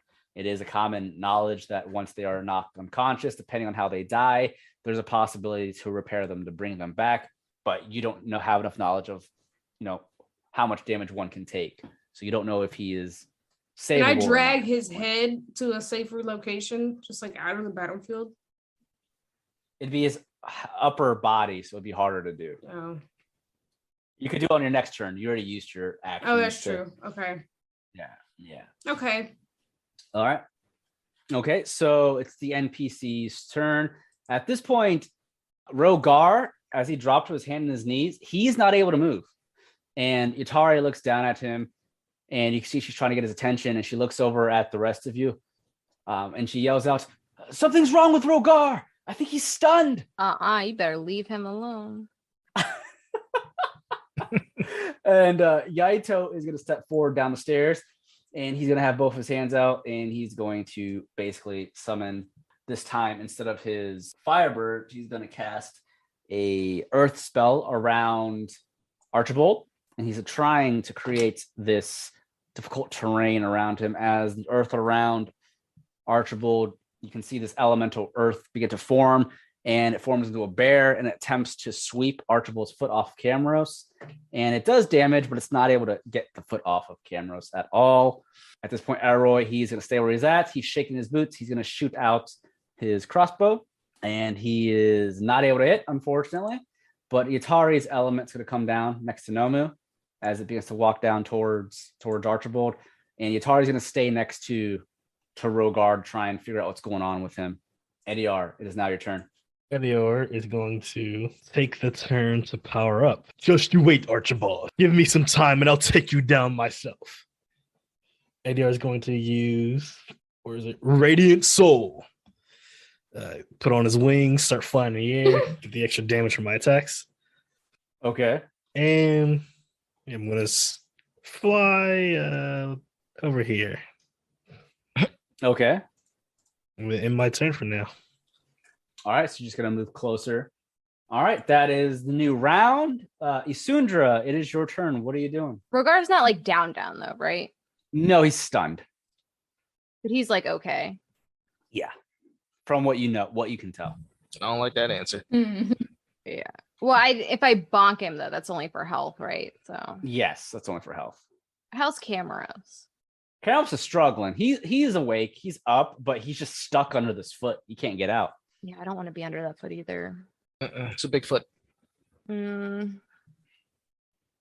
got time for him. But everyone else is feeling okay except for Star Wars, right? Yeah, Star Wars. We'll just say put him off the map. He's out of done. commission. God He's damn, out we don't commission even right get now. to save him. God damn. We didn't like where him we going anyway. to though? Yeah. Rest in peace. You know what that means? Eldritch Blast. A All right, the 16 won't hit, but the 19 does for 10 points I don't of have damage. advantage from somebody. don't I think used anyone gave cunning you action on advantage. my turn. Sorry. Dang.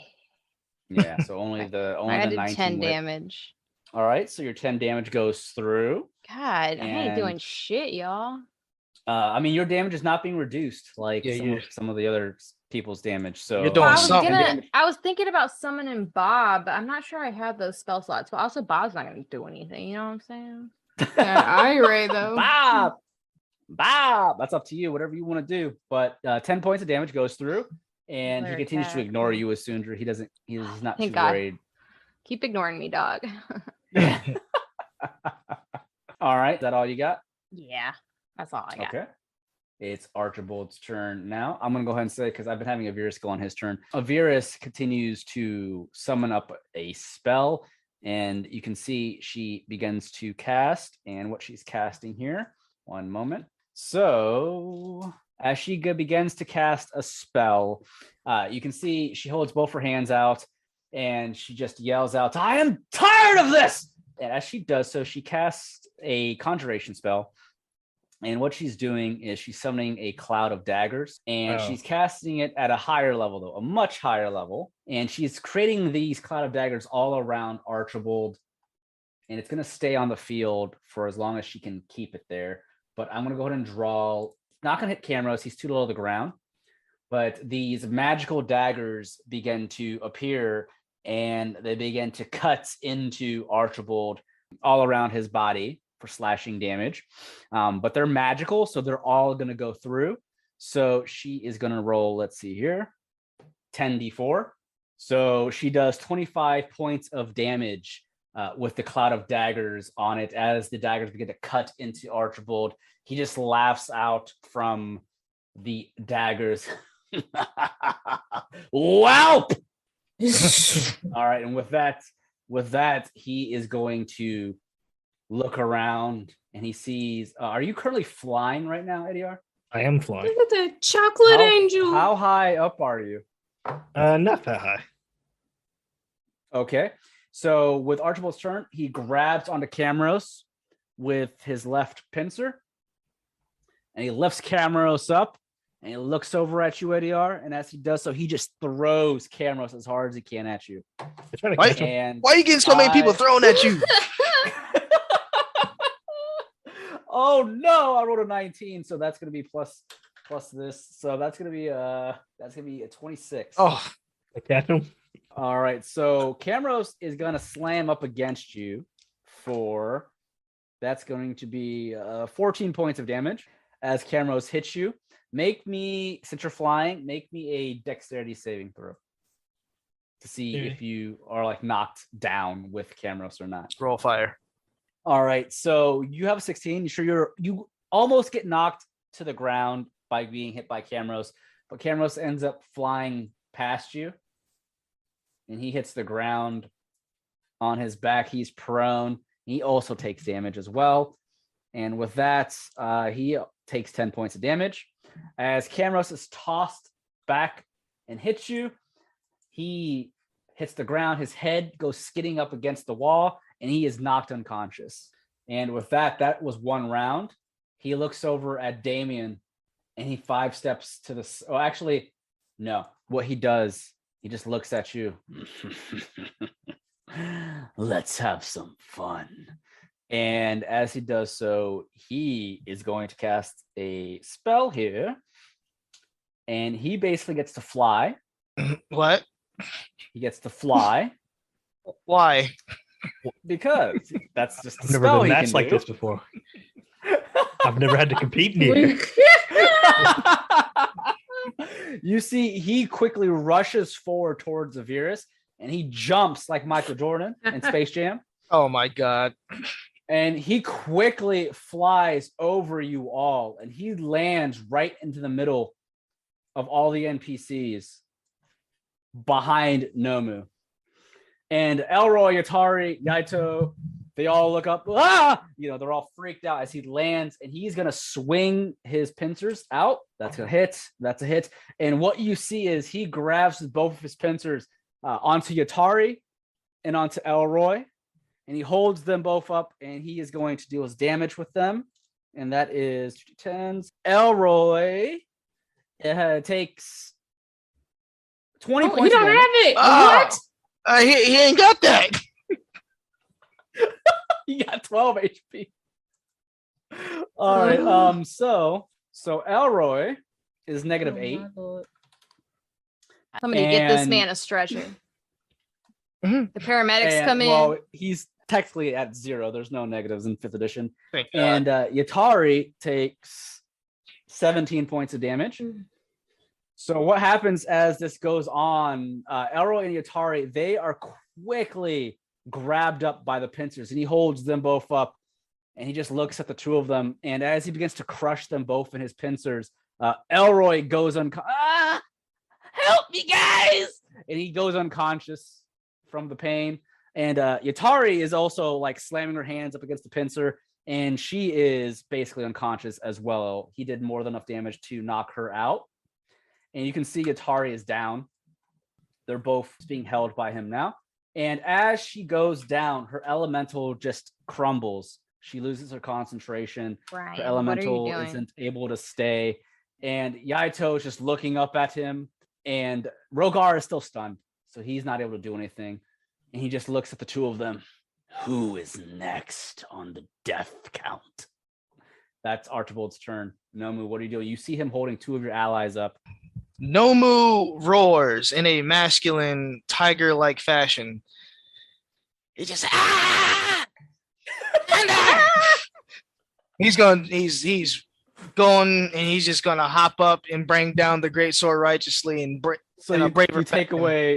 away your Actually, your witch bolt. yeah, he already took that Okay. away. He's All right. he's chasing a sigil for Blade Ward, and then he's gonna do a braver. Oh man. All right, 13. Unfortunately, it does not hit. You don't have technically advantage on him right now because Elroy, Yatari are in his grasp and Rogar's stunned. So you do not have advantage. But- or even with advantage, it would not hit. So Well, 13 does not hit. when he misses, he brings it right back around and tries to slice into his torso with that extra attack. Mm-hmm. All right, so you rolled a 16. As you go to slam down with your greatsword, the two human hands, they go quickly upwards, clasping and catching your greatsword in the middle of both hands. What the both hell? palms. And he just looks down at you. Nice try. Ooh. So 16 does not hit. Oh, damn it. Anything else, Nomu? No. All right. Damien, what are you doing?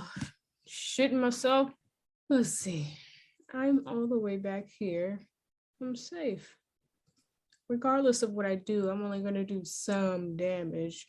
So I might as well hit him with that good old shapama-ta-pum-pow. All right, let me make a. Oh, I rolled a 1, so he'll take full damage of 15, but obviously he's resistant, so he'll take half of that. So that will do half damage there. And I'm going to give it. That'll be 7 points of damage. And who wants advantage on their next attack? Oh, Nomu does, but if you got somebody else in mind, it doesn't really matter to him. He's in this to win it. Okay. Mad as fuck, man. Oh, yeah. All right, so it's NPC's turn. I have to make death saving throws for Yatari and Elroy. Elroy failed. Yatari failed. My blood pressure can't handle. So that's 2 failed death saving throws for each of them. They're bleeding out at this point. The pincers are getting tighter on them as is going on. Hold on, I'm gonna use some Rogar movement. Can I move? Hold on, 5, 10, Yeah, go ahead. 20. Yeah, you can move. I'm gonna move over here. Okay.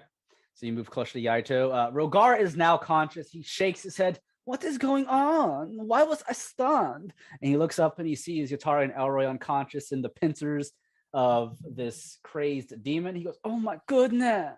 Nomu, are you okay? Don't worry about me. Yatari and Elroy, they need help now. Help them. He grabs his greatsword with both hands and he goes behind the demon Archibald and he just takes his greatsword. I am on it. And he slashes twice with advantage.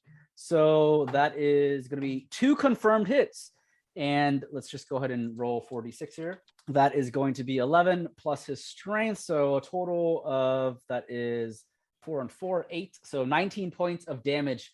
He cuts into the back of Archibald, and Archibald just looks over his shoulder at Nomu. Ugh. And Yaito is going to try and take a step back. He does not want to be up close to this guy. Can't imagine why. He's going to do 5-foot step back, so he won't leave the threat range. So he won't get an attack of opportunity, but he is going to attempt to cast a spell with a disadvantage because he's up next to him. With a disadvantage, he's not able to cast his spell off, but he's not going to get an attack of opportunity. At that point, Camros is knocked out. Stalwart's out for the count. Tari and Elroy are out for the count. Okay, so that's NPCs. Edeyar, it's your turn. Edeyar is going to cast. Now, first, he's actually going to fly closer to Archibald. Actually, I can't go that far. Go here. Fly close to Archibald. Okay. I'm tired of you dealing damage to all my teammates. Insane. Channel Divinity, Radiant Defense. Edeyar is going to enchant Nomu with Radiant Armor. The next time he's hit, Archibald will take 2d10 plus 7 damage. Ooh. How long does that last? For the next minute. Okay. It's a Cool. feature. Nice. All right. Anything else? I'm also going to no, I don't have spells. I need to save what I have. So nothing else. Okay. That is a new round. With that being the case, Isundra, what are you doing? Elroy's down still. Elroy, Yes, Elroy and Yatari. They both have 1 failed death saving throw. So if Can they I fail twice, if I bonk them, does that get them up? that heals them. Yeah. Yeah. I would like to bonk Elroy. Oh, but then he's gonna get up and go right back down, right? I mean, possibly, yes. But then he'll be reset. Yes. I can't pick his body up and throw it. No, because he's grappled. They're both grappled? Yes. Yeah. Ryan, this guy Guys has got like 6 arms. arms. Yeah. Fucking Goro, dog. How many people we got in his arms right now? 2. He's Just got 4 2? arms. Two are still free. Someone better cut some of these fucking arms off. All right. Oh, we trying. Rogar's good, right? Should I Yeah, bonk Rogar's fine. You guys, should I bonk Elroy? What do you want me to do? I would. I don't want him to Sorry. die. You think Yatari? Well, they both have failed once. Yatari got the magic, or she could probably. I think she has a higher chance of breaking the grapple than Elroy. Right. That's fair. Elroy is a Well, chicken that's nugget. I in his want to hand. like bonk Elroy, and then I want to be able to like chuck his body somewhere on this balcony and be like, "Get out of here!" You know what I'm saying? All right, I have to be next to her, right? Yeah. Yes. You Or have to like touch one her. square away. Correct. I would like to be one square away because I'm afraid I'm gonna get grabbed, and I don't really want to do that. I would like to bonk her. I don't know what I roll to bonk her with the staff. He's just So grappled, and it's I'm just like smacking her in it's the instant. face. Yeah, so it's just like you get to do it like a spell, so you just touch her with it. Okay, what is it? It's your action to do it though. So it's I going to know. be to heal. It's going to be your wisdom modifier, or no, it's going to be your charisma modifier because that's your spell based with as a warlock, right? Mm-hmm. It's going to be 1d8 plus whatever your spell, modifier is. Why do I roll like hot garbage all the fucking time? I got a 7. So you healed Yatari up by 7 points. Oh wait, so do I do it by it's my charisma? Is it modifier? wisdom or charisma? I think it's charisma, but is it my spell attack bonus or is it just my modifier? Your modifier, not your attack bonus. Damn, I was trying to make it a little higher. You know what I'm saying? Mm-hmm. Yeah. So he's like, I know what you're doing. She is conscious, and for 7 HP, whacked around. You can just her eyes open. She gasps out. She is still being held by Archibald. Okay. Anything else, Isundra, bonus action wise? I don't really have Possibly anything that's. Yeah, if you don't have any spells that are bonus action, then you really can't do much. Nope, I ain't got shit. I don't think anything. I don't think I have anything that's a bonus. Oh, okay. Well, if Can I that's move all again? if you did not move your max movement, No, I did not. then you can move your remaining movement, which is a total of 30. So you moved 5, 10, 15, 20, 25. I didn't move that far, did I? You were right here, right? Here, 30. So I moved 30. Yeah, so you can't move anymore then. So I- you're stuck there. Oh. Well, that's not true because I make up my own rules. No, I'm just kidding. That's not true because I have something that says something about gaining something. Hold on. Each time you make an attack on an enemy, regardless if you hit them or not, you gain an extra 5 feet in base walking speed. This bonus increases to an extra 5 walking speed at level 10. But like, how many times does that stack? It's probably once every time. It says You have to attack each time you attack. So well, I know, but I've been attacking. You know what I'm saying? It's It's fine, probably it's fine, once. it's- I don't think it stacks. It's fine. I should be able to walk like, thousands of feet. All right, All my right. turn's over. I'm trying. I don't know. All right, so it's Archibald's turn and Avirus. Avirus quickly turns around now that Archibald has flown over. And at this point, she brandishes a dagger. And as she does so, she just glares up at him and she is going to cast a spell on her dagger. And the dagger begins to glow a darkish green, basically like a green flame blade. And the dagger, though, looks somewhat different. Edeyar, you're the closest to her. Make a perception check to see if you can see what this dagger is. A 17. So as you're flying nearest Avirus, you look down as she casts the spell on her dagger. And it's more so of a short sword than a dagger, I should say. Not really necessarily a dagger, but more the size of a short sword. But you can see the edge of that short sword. It looks like part of it looks like a tooth. And as it looks like a tooth, make me a history check. See if you remember. All right, so you rolled a 12. And so as you look down at it, it looks familiar, just a lot smaller than what you originally would think. But it looks like it's part of the dragon's fangs from Xandos, as she was looking for parts of this dragon's remains. Part of her sword or her short sword here looks like it's part of the tooth, a dragon's tooth. Oh, she was over playing Monster Hunter. Edeyar whispers over to her. What do you plan to do with that? That looked familiar. She looks up at you. The Harry Potter shit. She's gonna stab. She looks at Edeyar. Fool. This is why we search for Xandos's remains. If he is to become a demon lord, the only thing that will kill him is the damn remains of a dragon lord. So she basically, so she's basically, that's the reason she was looking for Xandos's remains. She needed a part of Xandos to kill Archibald. I mean, she could have spread that information earlier. We could have been rocking some Xandos. Know what I mean? But she didn't know she could trust you guys at that point. She can't. But we could have done the job. That's what she tells you, but that's her action to cast the magic onto her blade. And Archibald now still having Elroy and Yatari in his hands. I'm going to go ahead and say the doors behind you, Isundra, you can hear them being kicked in, and the doors quickly slam open. And as they do so, Grasha and Alros are standing there before you guys. And as they do so, Alros is looking around. What is going on? What is that? And Grasha goes, not my ducklings. This is not good. And she yells out. She goes into a rage with her hands on her great axe. They don't get to go just yet. They're just entering the battle. But you all hear them bust through the doors. Squad. And Archibald at this point looks at Rogar and Nomu because he is surrounded. But he just looks at the two of you. He turns his body. Make a choice. The woman or the halfling. And he is going to swing his fist at both of Rogar and Nomu. He's going to try to backhand you, Nomu, with his normal hand. His right normal arm. He rolled a 24. It hits. All right. And with that normal hand, he is going to hit you with his fist for, that's going to be 9 points of damage, bludgeoning. Take half. And he swings his left fist at Rogar, and Rogar takes 5 points of damage. And he's going to attack this point in time Yatari and Elroy You again savage. with his pincers.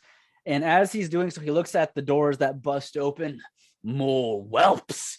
How many mercenaries have you hired, daughter? It matters not.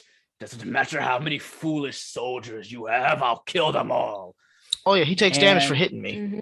Yep, I'm doing the math right now. Wait. All right, go and do the math. He's Do the doing the math math right right now. This motherfucker's going to die. Get your hands off me. Another 7. Okay. All right, so 23 points of radiant damage. He gets. Yes. So as he backhands Nomu, he feels the radiant damage that all goes through. 23 of it does. And he roars out, ah! Holy magic. And Oh, you like that? that's a lot of damage. That's good damage. Get your hands off me. His first hit on Yatari is going to go through. And Yatari is going to take 14 points of damage. Oh, So unfortunately, she was only healed 7. yeah. So he begins to crush her again. And as he does so, she goes back unconscious, unfortunately. Elroy takes an advantage hit because obviously he is unconscious, so that's an advantage. And he crushes Elroy even more. And as he does so, Elroy will take, well, he doesn't take damage. He takes an automatic death saving throw failure. So Elroy is down to 2 failed death saving throws out of 3. Yatari is unconscious again. Nomu, what are you doing? Oh, boy. All right, we gotta heal Elroy. I'll heal him. I want to I can bonk him. Yeah, she can I can actually take care of it with a canvas. Yeah, but the NPC's turn is coming up. He has to make a death saving throw. If he yeah. fails, he's dead. Yeah, I'm I'll not gonna do put it. that on the 50-50. I got a potion. I mean, I can- You focus on attacking since yours actually go through all the way. All right, then he's gonna try to slice that arm that's holding Yatari. Unhand my cub. All right. That's You have baby. advantage. All right, that's You have advantage because he's surrounded by you and Rogar. all right, that's his baby. You gotta put her down now. Nice. Get your fucking hands off her. Oh, sorry. He traces the sigil, then attacks. He reapplies his blade ward. I can't All forget that. So with advantage, not a natural 20, but it's a 20. So that will hit for 11 points of damage. And then he's gonna re-attack that arm again, righteously. 14, unfortunately, is not going to hit. Damn it. But 11 points of damage, you cut into the bulkier arm, which is the pincer. You're not able to cut it off. You draw some blood out with your magical greatsword, and he just growls at you. Anything else, Nomu? That's it? Yeah, that's it. Damien, I'm what are gonna you run doing? over to Elroy and heal him. So as you do that, he has reach. So that would be Attack of opportunity because you're running past him. Yeah, you're gonna have to slide on him like Mega Man. Oh, so I can go right here. Yeah, you could do that without an attack Okay, of I'm opportunity. gonna be on this angle of Elroy then to administer a potion Isundra gave me. Was that a regular potion you gave me? Just okay. So with you doing that, all right. So that's gonna be whatever. Yeah, I think it's a regular potion you got, right? I think I gave you guys. I had some graders and I had some regulars, but I took them off my list because I gave them to you guys. yeah. You said you didn't need the grader. Yeah. I think you gave Nomu 2 of them. I don't know. I think I have one of them. okay. I gave one to Edeyar. Okay. Yeah, I So I think mine is regular. So just 2d4 plus 4 then. Yeah. Okay. So 7. Okay. So 7 HP. You're able to force some liquid down Elroy's mouth with how busy Archibald is against Rogar and Nomu, and he's slapping up. Damien's slapping his cheeks. Come on, little guy. You can't leave me. I know you dropped my flask, but I'm not mad, okay? Come on. All right, so you're able to heal him back up to 3 HP. He wakes up. Ah! What's going on? Get me out of here! We were trying to. You keep insisting on being in the battle. We know you're right or die. We know that. But we don't want you to die, okay? Yeah, the writing part's over. It's all dying from here. All right, let's have a bonus Yes, action. and I'm going to... Who wants it? The advantage. Yeah, Isundra, I'll give it to you. If those Eldritch blasts go through. All Give right, it to me. I can try to chain it back to her. Okay, go ahead, Edeyar. I'll give it to Edeyar instead. It'll be a try. So. At this point, Yaito is going to attempt to back away. He doesn't want to be too close, but that's going to be an attack of opportunity, and it hits. And as Yaito attempts to back away, actually no, Yaito, no, this is going to happen. I rolled already. So he backhands Yaito, and Yaito goes flying up against the wall, and he crashes into the wall for 10 points of damage. But as he does so, he is going to aim his hand out and attempt to shoot Archibald with an advantage, and he will hit with one of his Firebirds, and he's able to do 6 points of damage. And Rogar swings his greatsword twice, and that's a 1 and an 8. He is able to block Rogar's attacks, and Rogar is beginning to sweat a bit. But as that happens, Grasha is going to come around with Alrose, and Alrose looks around and yells out, "Is that Archibald? Who is that? What is it?" That's Archibald, damn it. At least it was. And he looks at the demon. He just fangs out, and he's going to rush behind Archibald next to Damien, and he's going to swing his daggers, and he's able to stab Archibald in the back with both of his daggers. And at that point, he draws a little bit of blood, and Grasha is going to come around as well with her great axe, and she does the Xena.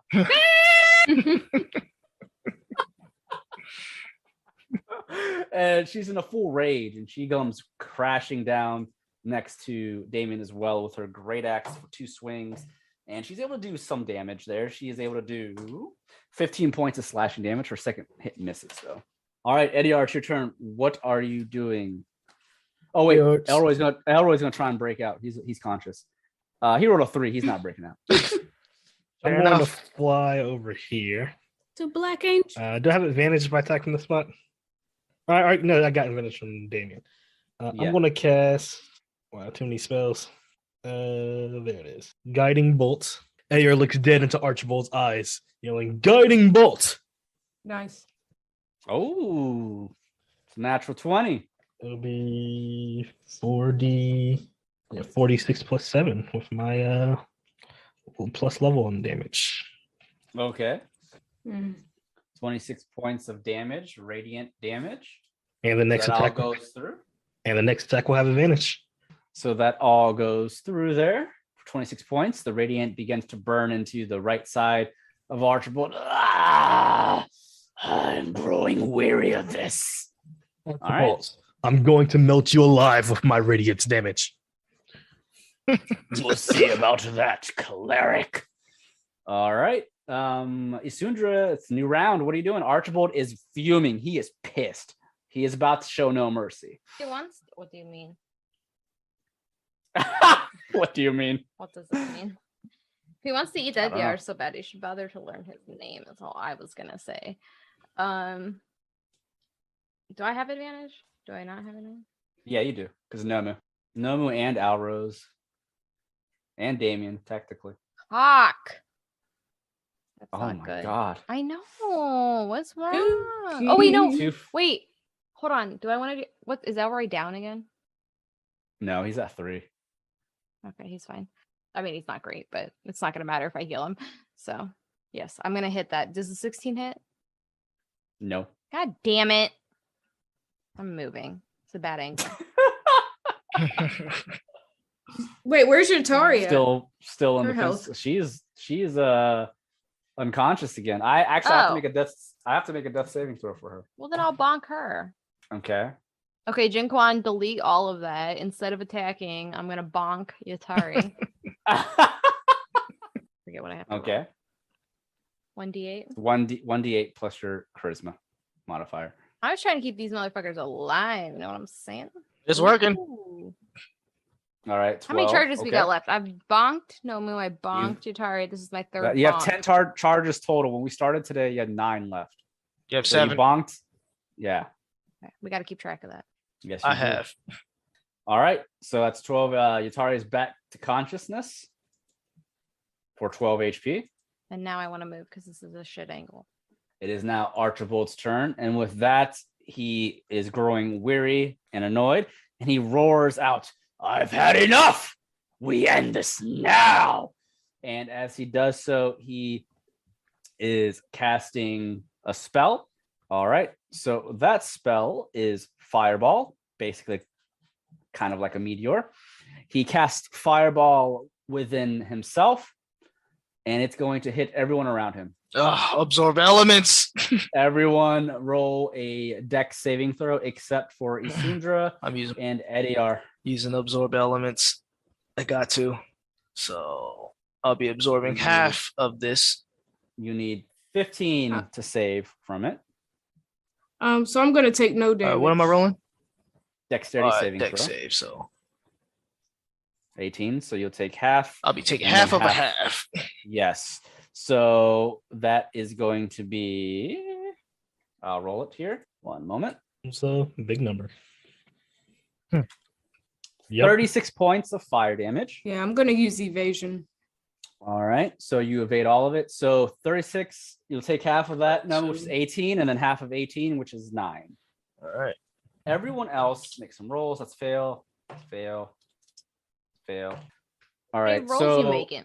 so I'm making rolls for all the NPCs around. Oh, it's not your killing Grasha us. failed. Alrose failed. Yatari Yikes. failed. And Elroy succeeded. So they, unfortunately, all take 36 points of damage. Oh. And what happens is Yatari will take half because she is a tiefling. So half of 36 is 18. She'll be taking 18 points of damage. She is unconscious again. Wait, is he taking half because she's a tiefling or just half because of the save? Half because she's a tiefling. She failed her save. God, I thought she passed hers and everyone else failed. Elroy passed his. Okay. Yeah, sorry, Elroy passed his, not Yatari. So Elroy passed his, but he still takes half damage. So Elroy and Yatari are unconscious again. So they're both out of commission. They cannot get a break from this. And Grasha and Alrose, you see Alrose and Grasha, they take in all the heat, and Grasha's still in rage, and she just roars out, still standing. Alrose, he's pretty hurt from it, but he's still standing, and he's just yelling. And as that happens, Archibald turns around, like I said, enough. And what he does is he spins around, he slams his hand against Alrose. Oh no, that is a crit. Oh, jeez. So as he smacks Alrose with his right hand, that is going to be 15 points of damage, with it being a crit. And with that, he grabs onto Alrose with his left human hand, grasping him by the neck, and he begins to crush Alrose. So with his right hand, he punches into Alrose's chest, And as he's doing so, Alrose just looks at him. I will kill you, Archibald. You killed my sister. And Archibald looks up at him. I don't even know you. I don't remember killing her. And with his next attack, his right hand, that is also going to hit. As he knocks Alrose out with the second hit, or the first hit, he's grasping him. The second hit is a automatic death saving throw fail. And he just goes, He lets go of Yatari with his right pincer.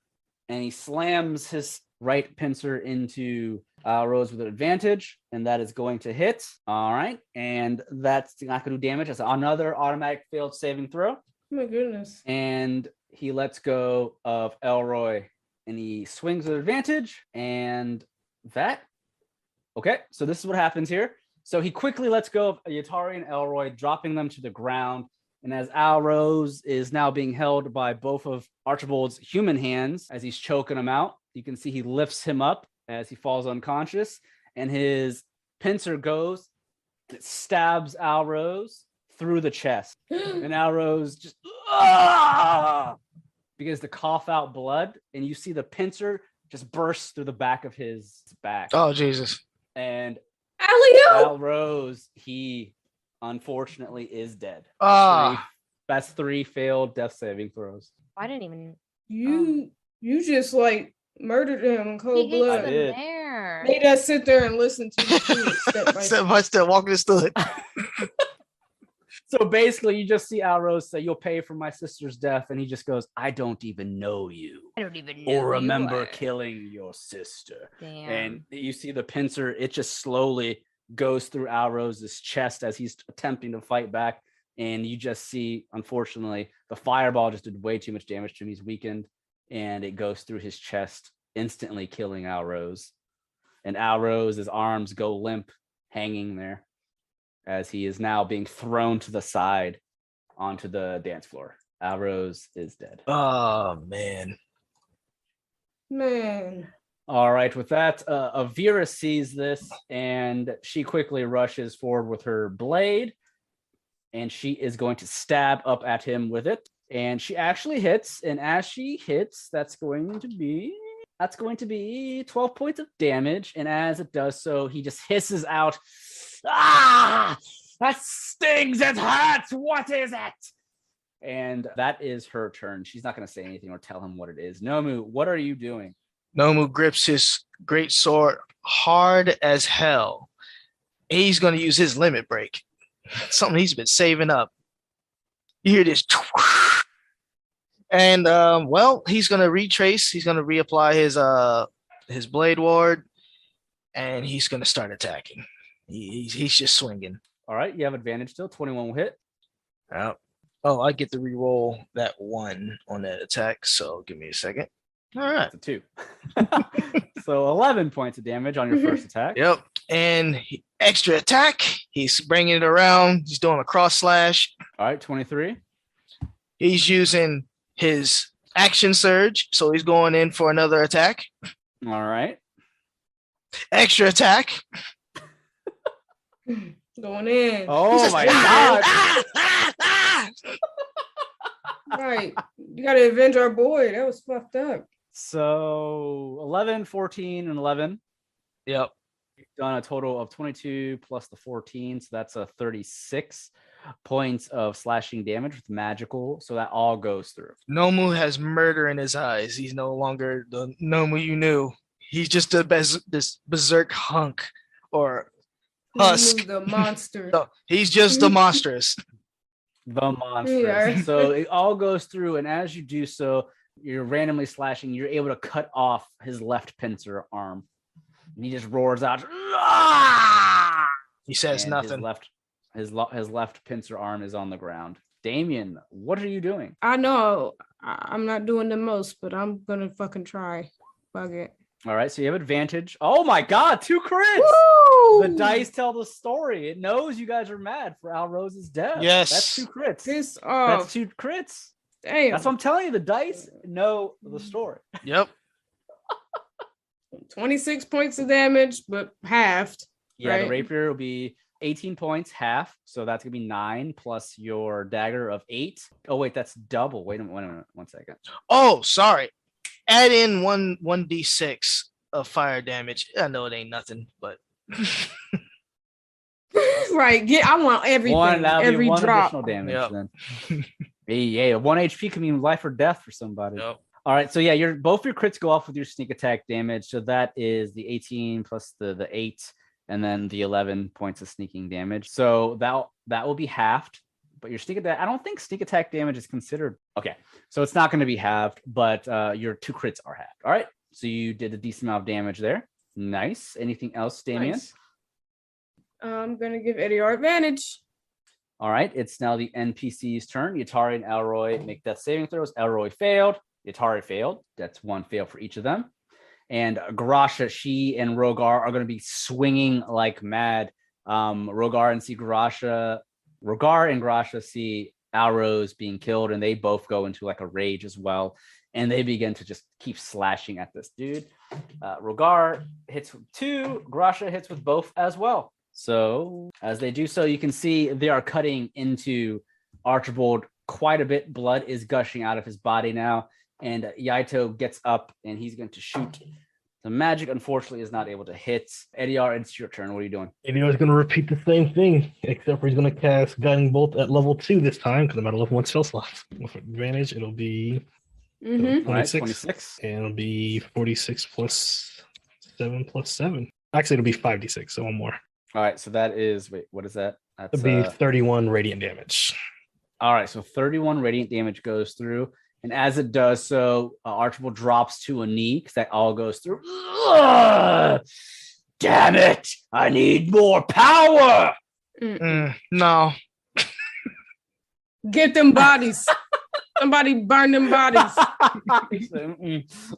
No. Will not live anymore today.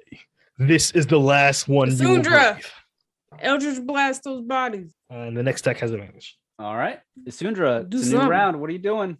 Hey, you guys. It's almost his turn. Do I I'm need to scared. bonk somebody though? Is Elroy 2 down? Yeah, Yatari and Elroy down. Elroy, they both are down and they both failed their first death saving throw. Oh, they still got another one though. You think I should just hit him? I got advantage, so I think I should hit him, right? Because you guys can stabilize on me, right? Even without a potion.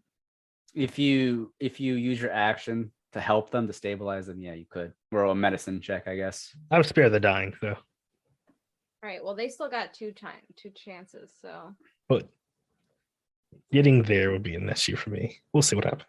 Should I bonk them or should I attack? You can only bonk one. Yeah. No. And if we end it, you know what I'm saying? He's down to 1 knee. He fell to a knee because that really hurt him badly. So, but you don't know how close to death he might be. Nor you know what he's gonna do on his turn. Nope. Oh, I missed. So the 10 will miss. You got a crit though. I did. On your second Eldritch Blast. See the dice? No. Arrows is down. He's dead. Arrows, you hated the mayor with us. I remember you forever. So that is 15 plus your 10. So that's 25 points of damage. That's all I can So do. that's 25 points into the neck of Archibald. You see a chunk of his neck goes flying off. Ew. And he yells out, "Ah!" He's still up, but that's full 25 damage that I went said, through. that is for Archibald, or not Archibald, you are Archibald. That is for Arrows. All right. Anything else, Isundra, movement-wise? No. Okay, this is his turn. And he just, in anger, roars out, "Ah! I need more power. Uros Mevra Roken. I am to be a demon lord. Do not allow them to defeat me. Give me more power." And at that point, he is going in rage. He is mad. He just begins to swing around his 1 pincer that's left with his 2 arms.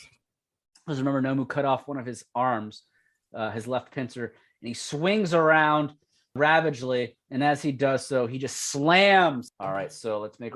Oh, No, don't say that. Don't I say just that. rolled a natural. I rolled a natural 20, guys.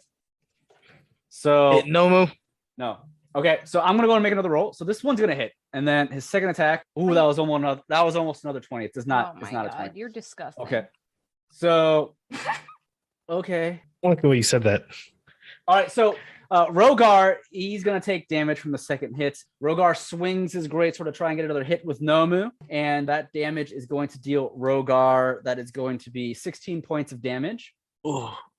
Rogar is hurt with 16 points, and then his other hand smacks Grasha, and that's for 18 points of damage. Damn. And both of them are now pretty badly hurt after the fireball and everything. So with that, the critical though. I need. Don't you do that. This is going to be a decision here. No, it's not. So with the crit, he sends his pincer at Elroy or Yatari. But we all know when you're downed with a crit, that's 2 instant death saving throws failed. Fuck. That means one of them will die. Which means, you could swing somewhere else, Ryan. But why'd you swing at Varys? Nope. I mean, no. He ain't been fighting her the whole time. Right. What is she even doing? You're the strongest one. You've been skipping her turns. It's true. She ain't did shit since the dagger round. I'm on to you. It's her turn this round. She's attacking. She need the help. So No one has anything to shield. I can only give advantage to the person next to me, which is you. I mean, you can't do shit. Somebody got something. I know you holding something. Somebody. So what's going to happen is we'll just say Alicia gains an extra turn, and she gets to bonk somebody. Ryan, you're such a dick. Oh man, I'm sorry. Leica, stop Should we unplugging roll my the dice? Leica's pissed. She's unplugging my headphones. She wants this game to be ended. Should we roll the dice? In his rampage, his last remaining pincer goes to slam up against one of the unconscious allies, Elroy or Yatari. Why? But What's wrong with Varys? In this, he knows he can kill someone. He's gonna do it. He already smacked Grosh and Rogar. That doesn't Do I seem have like to an roll the intelligent dice? way to fight. Yeah, it seems like you saved that crit for Elroy. That's all I'm saying. That was the first crit. The first attack. Yeah, and it's going last? That's dicey. It is an intelligent way because the crit is gonna automatically kill somebody. Yeah, but you're attacking someone who's down instead of attacking the people who are trying to kill you. Yes, because he wants to get rid of you. You keep healing these motherfuckers. who are we hitting? So I roll dice. Yeah. Yeah. All right. Dice decide everything. All right, guys. I'll roll it on D20 so you guys can even see it. All right. We'll roll a D6. How about that? You can do it's just 2 people, right? You can do a D2 and D20. Can you do D2? Yeah, just slash roll D2. Here. All right. So Elroy is 1. Yatari is 2. All right. We ready? Yeah. No. It didn't roll it. Hit it. Oh, no. Oh my goodness. Ryan. So I rolled a 1. As everyone can see, I'm not lying. So in Lying this about that rampage, I didn't lie about the crit. Mhm. In this rampage, he swings his pincer around and he smashes Elroy with it. Man. And as he smashes Elroy in the ground, he picks Elroy up, and Elroy just Told him to stay home. he's able to slowly open his eyes. I can't breathe, guys. And he just crushes Elroy in his pincers. Oh, you say it like that. I know. And Elroy, My chin's doing the meatball. He was ride or die. And this time he died. as Elroy suffocates, He rode and died. he breaks Elroy's neck. Oh. And he drops Elroy to the ground. And he just roars out in his rampage, and he begins to turn around, and he's going to attack the next random people. And that is his turn. And Aviris, she uses this opportunity to try and sneak into his back, and she rolled an 18. And she stabs him again with her max damage. That is going to be 16 points of pure damage. And she stabs him in the side as he roars out. And as she begins to stab him, she seeps some of his health, and she heals herself for a little bit. But as she does so, she draws out blood, and she looks at Nomu and Damien. Finish him now! And What the fuck have you been doing?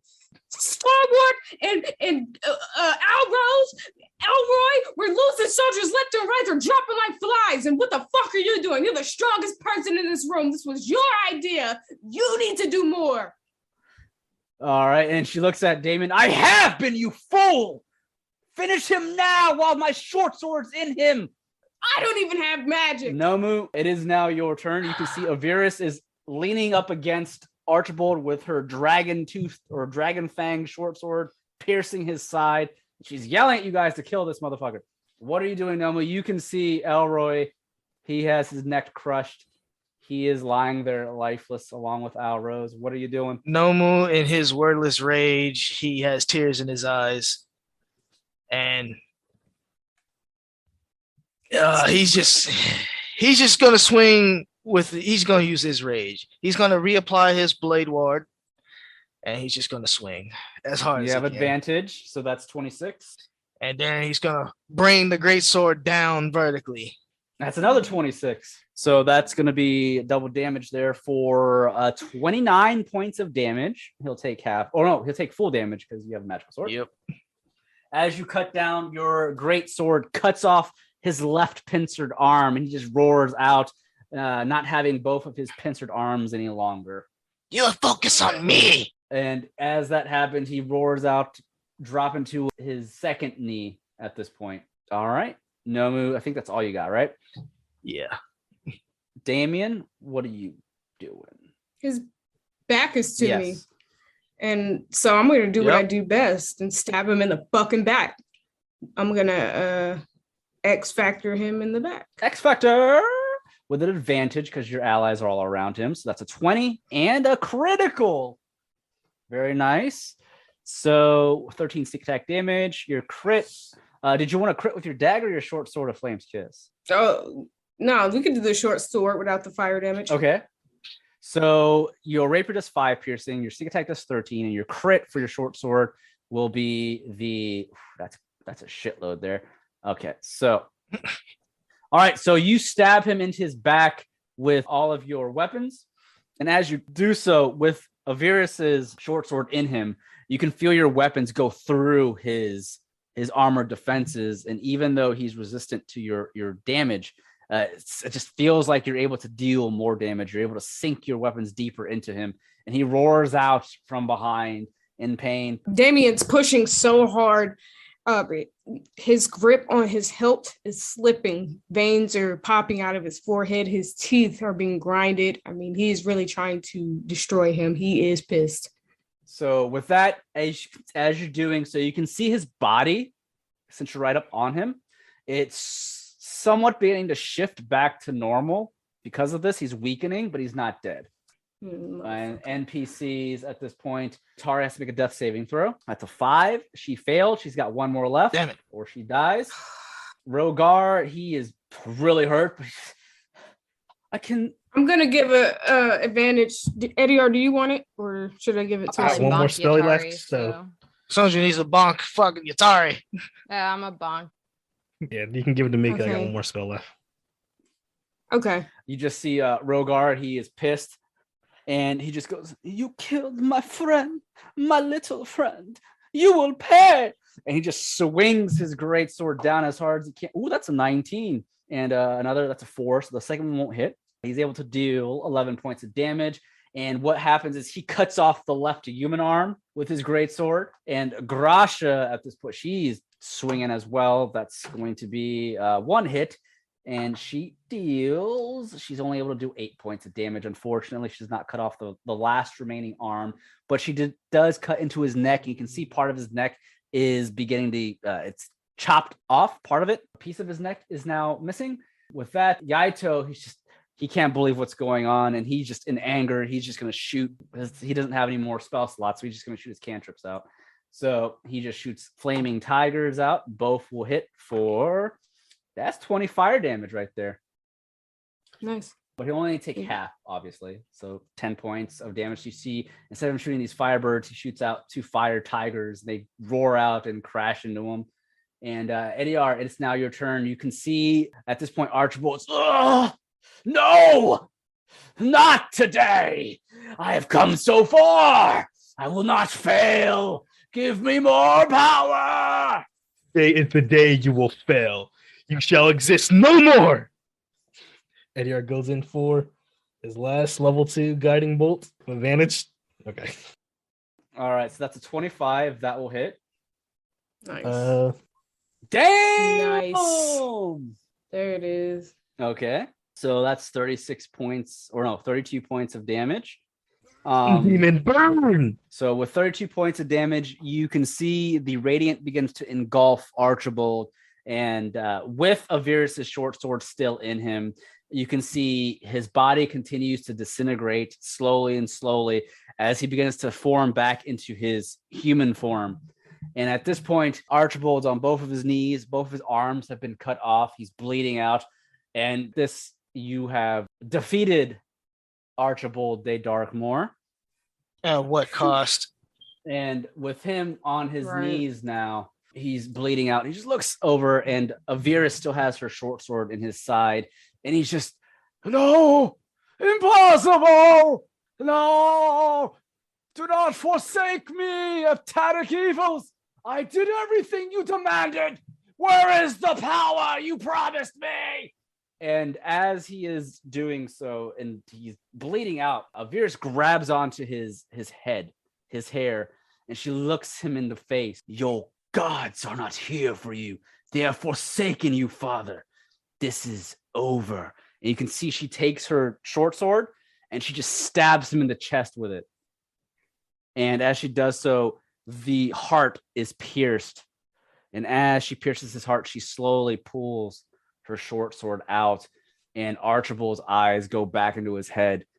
And you can see as he drops to the ground, the energy from within him, it dispersed in that murmuring and chattering that you can hear all around the room during the entire fight. It quickly vanishes, and the energy, it pushes you all back. Not enough to like actually physically push you back, but it definitely, you all can feel it pushing up against you.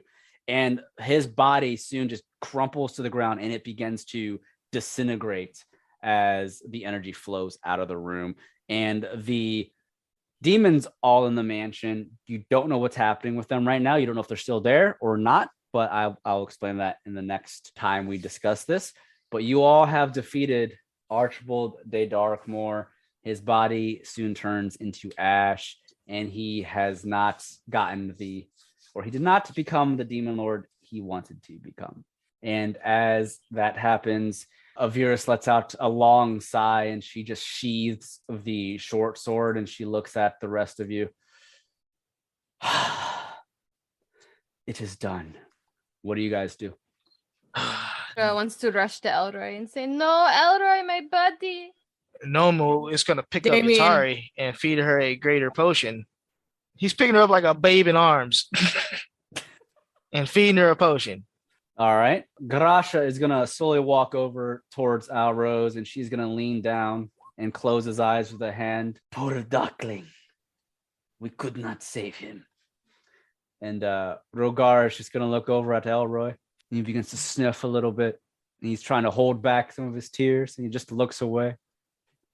And what are you guys doing at this point? Camros is unconscious, and Stalwart, again, is in two pieces. Avirus is going to walk towards Camros to feed him a potion, to wake him up.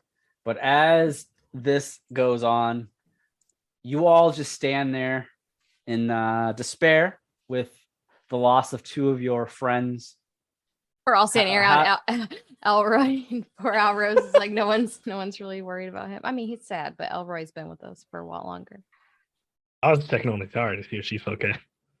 Yeah. Atari, she wakes up after being healed, and she's okay. She's not like hurt. I mean, she was one death saving throw away from possibly dying. She ain't gone nowhere. She's in the tiger's clinch. Yep. So she is okay. But as you guys gather around Elroy, you can see his neck has been crushed. He can basically he's barely breathing. And at this point, he just looks up at you guys. Oh my God, Ryan. Right. Or die. Shut the fuck up. That's not like I can save this man. And he's done. He's dead. He said, no, you cannot. If he's done, he shouldn't be talking if I can save. If I can't save him. Make it more dramatic. And you see Elroy, his hand just is quivering and then just drops to the ground. He held on to his life till the very end. Unfortunately, Elroy has been killed. I'm sorry. No, you're not. And with this traumatic Damien. experience, I don't know what's going to happen with you guys. Oh man. Yeah. Damien, tears in his eyes, turns from Elroy's corpse and looks over at Avirus. This is all your fault. If you never made us sign the contract, we wouldn't even have been here. As she's feeding Camros. He's a fucking Uber driver. You shouldn't have been here. As Avirus is feeding Camros the potion, she slowly looks over at you. If it wasn't for me, we'd all be dead. If it wasn't for you, we'd be still taking job at the Adventurers Guild, getting drunk at the pubs, doing what we were doing, living our lives, having a good time until you came along and changed everything. I won't forget you, and I damn sure won't Damien, forget stop. you. We lost too many allies. Fuck her. It's not for it. I want my money, and I don't ever want to see her ass again. This is over. She looks over at Stalwart, then at Alrose and Elroy, and then she looks back up at you, Damien. The loss of your friends over the loss of all of Dorwin and possibly Londe and the rest of Tirastir, I'd say their lives were worth it. It could have been millions more. They didn't die for nothing, Damien. You use your magic. Bring them back. There is Fighting not with much I Damien can on do this for one. the dead. They didn't have to come. She made them come. It could have just been us. That is true. We didn't want them to come. And if they did not come, 2 of you would possibly be dead. That's fine. I'll give my life over theirs any time. We're warriors. When it comes to defending the land against heptatic evils and a madman such as my father, all must stand as warriors to preserve all of Tirastir. They fought dying for a rightful cause. There's no better way than dying than today. Elroy wasn't even a warrior. He was just a traveler. Someone who had a cart to transport goods. Who's gonna fucking take care of those oxen? Because I'm not picking up their poop. You did this. You fucked up our family, our clique. Let's just give Elroy a proper burial. You had us kill And your family. You're a piece And of shit. Alros. Let's get him in the wagon. Let's get him out of here. Avirus just looks at you guys and she begins to walk over towards Stalwart, and she's going to cast a spell, Unseen Servant, and you can see this Unseen Servant picks up both halves of Stalwart, and she's going to look at the rest of you. It won't be long until Wolfpine's authorities show up. If I were you, I would escape along with me as I speak now. And she's going to summon a portal, or you can stay and find out if the other demons are still around. The choice is yours. And she opens a portal and she begins to walk out into the portal with her unseen servant carrying the parts of Stalwart. And Camros, he's going to walk towards you guys. He's hurt badly. Oh, I'm glad you all made it up alive. I'm sorry about your friends. There's not much I could have done there. But if I were you, I would not stick around here. Authorities might try and blame you for the things that happened here. If I were you, I would escape through the portal with me. Come. And he's going to step through the portal as well. And Grasha grabs onto Alrose's body, and she looks at the rest of you. Darklings, I think it is best we leave with them. Yeah, Nomu's gonna carry Atari through the portal. Someone grab Elroy. And he walks on through it. the portal. I'll grab Elroy. Edeyar walks up, puts Elroy on his back, walks to the portal. All right. So as you all walk to the portal, you are back at Avirus' mansion. And as you all get through, the portal closes up behind you. And we will end this episode of Taverns and Caverns there. Until next time. Thanks again, everyone, for listening to another episode of Taverns and Caverns. This is your Dungeon Master, Ryan, at Haphazard DM on Twitter. That's where you can find me. And you can also follow some of our other players. Hi everybody, I'm Felicia, I play Isundra, and you can follow me on Twitter and Instagram at Dagger Tribal. And I'm Bri, I play Damien and Desiree. You can follow me at Blaze_NBK on Twitter. That's my new name. And Instagram is just BlazeNBK, no space. I'm Julian, also playing Edeyar. You can follow me at JWPlay0 on Twitter or JWPlay0 on YouTube. I'm Robert Jones, and I don't have social media, but I am on YouTube. You can find me at TrueBone, that's TRU Bone. I make simple videos by putting video games to movies. All right, awesome. Blood and bone. That's all I thought about.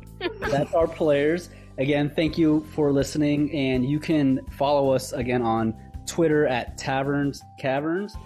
Cool, and that's it. See you guys next time. All right. Yeah.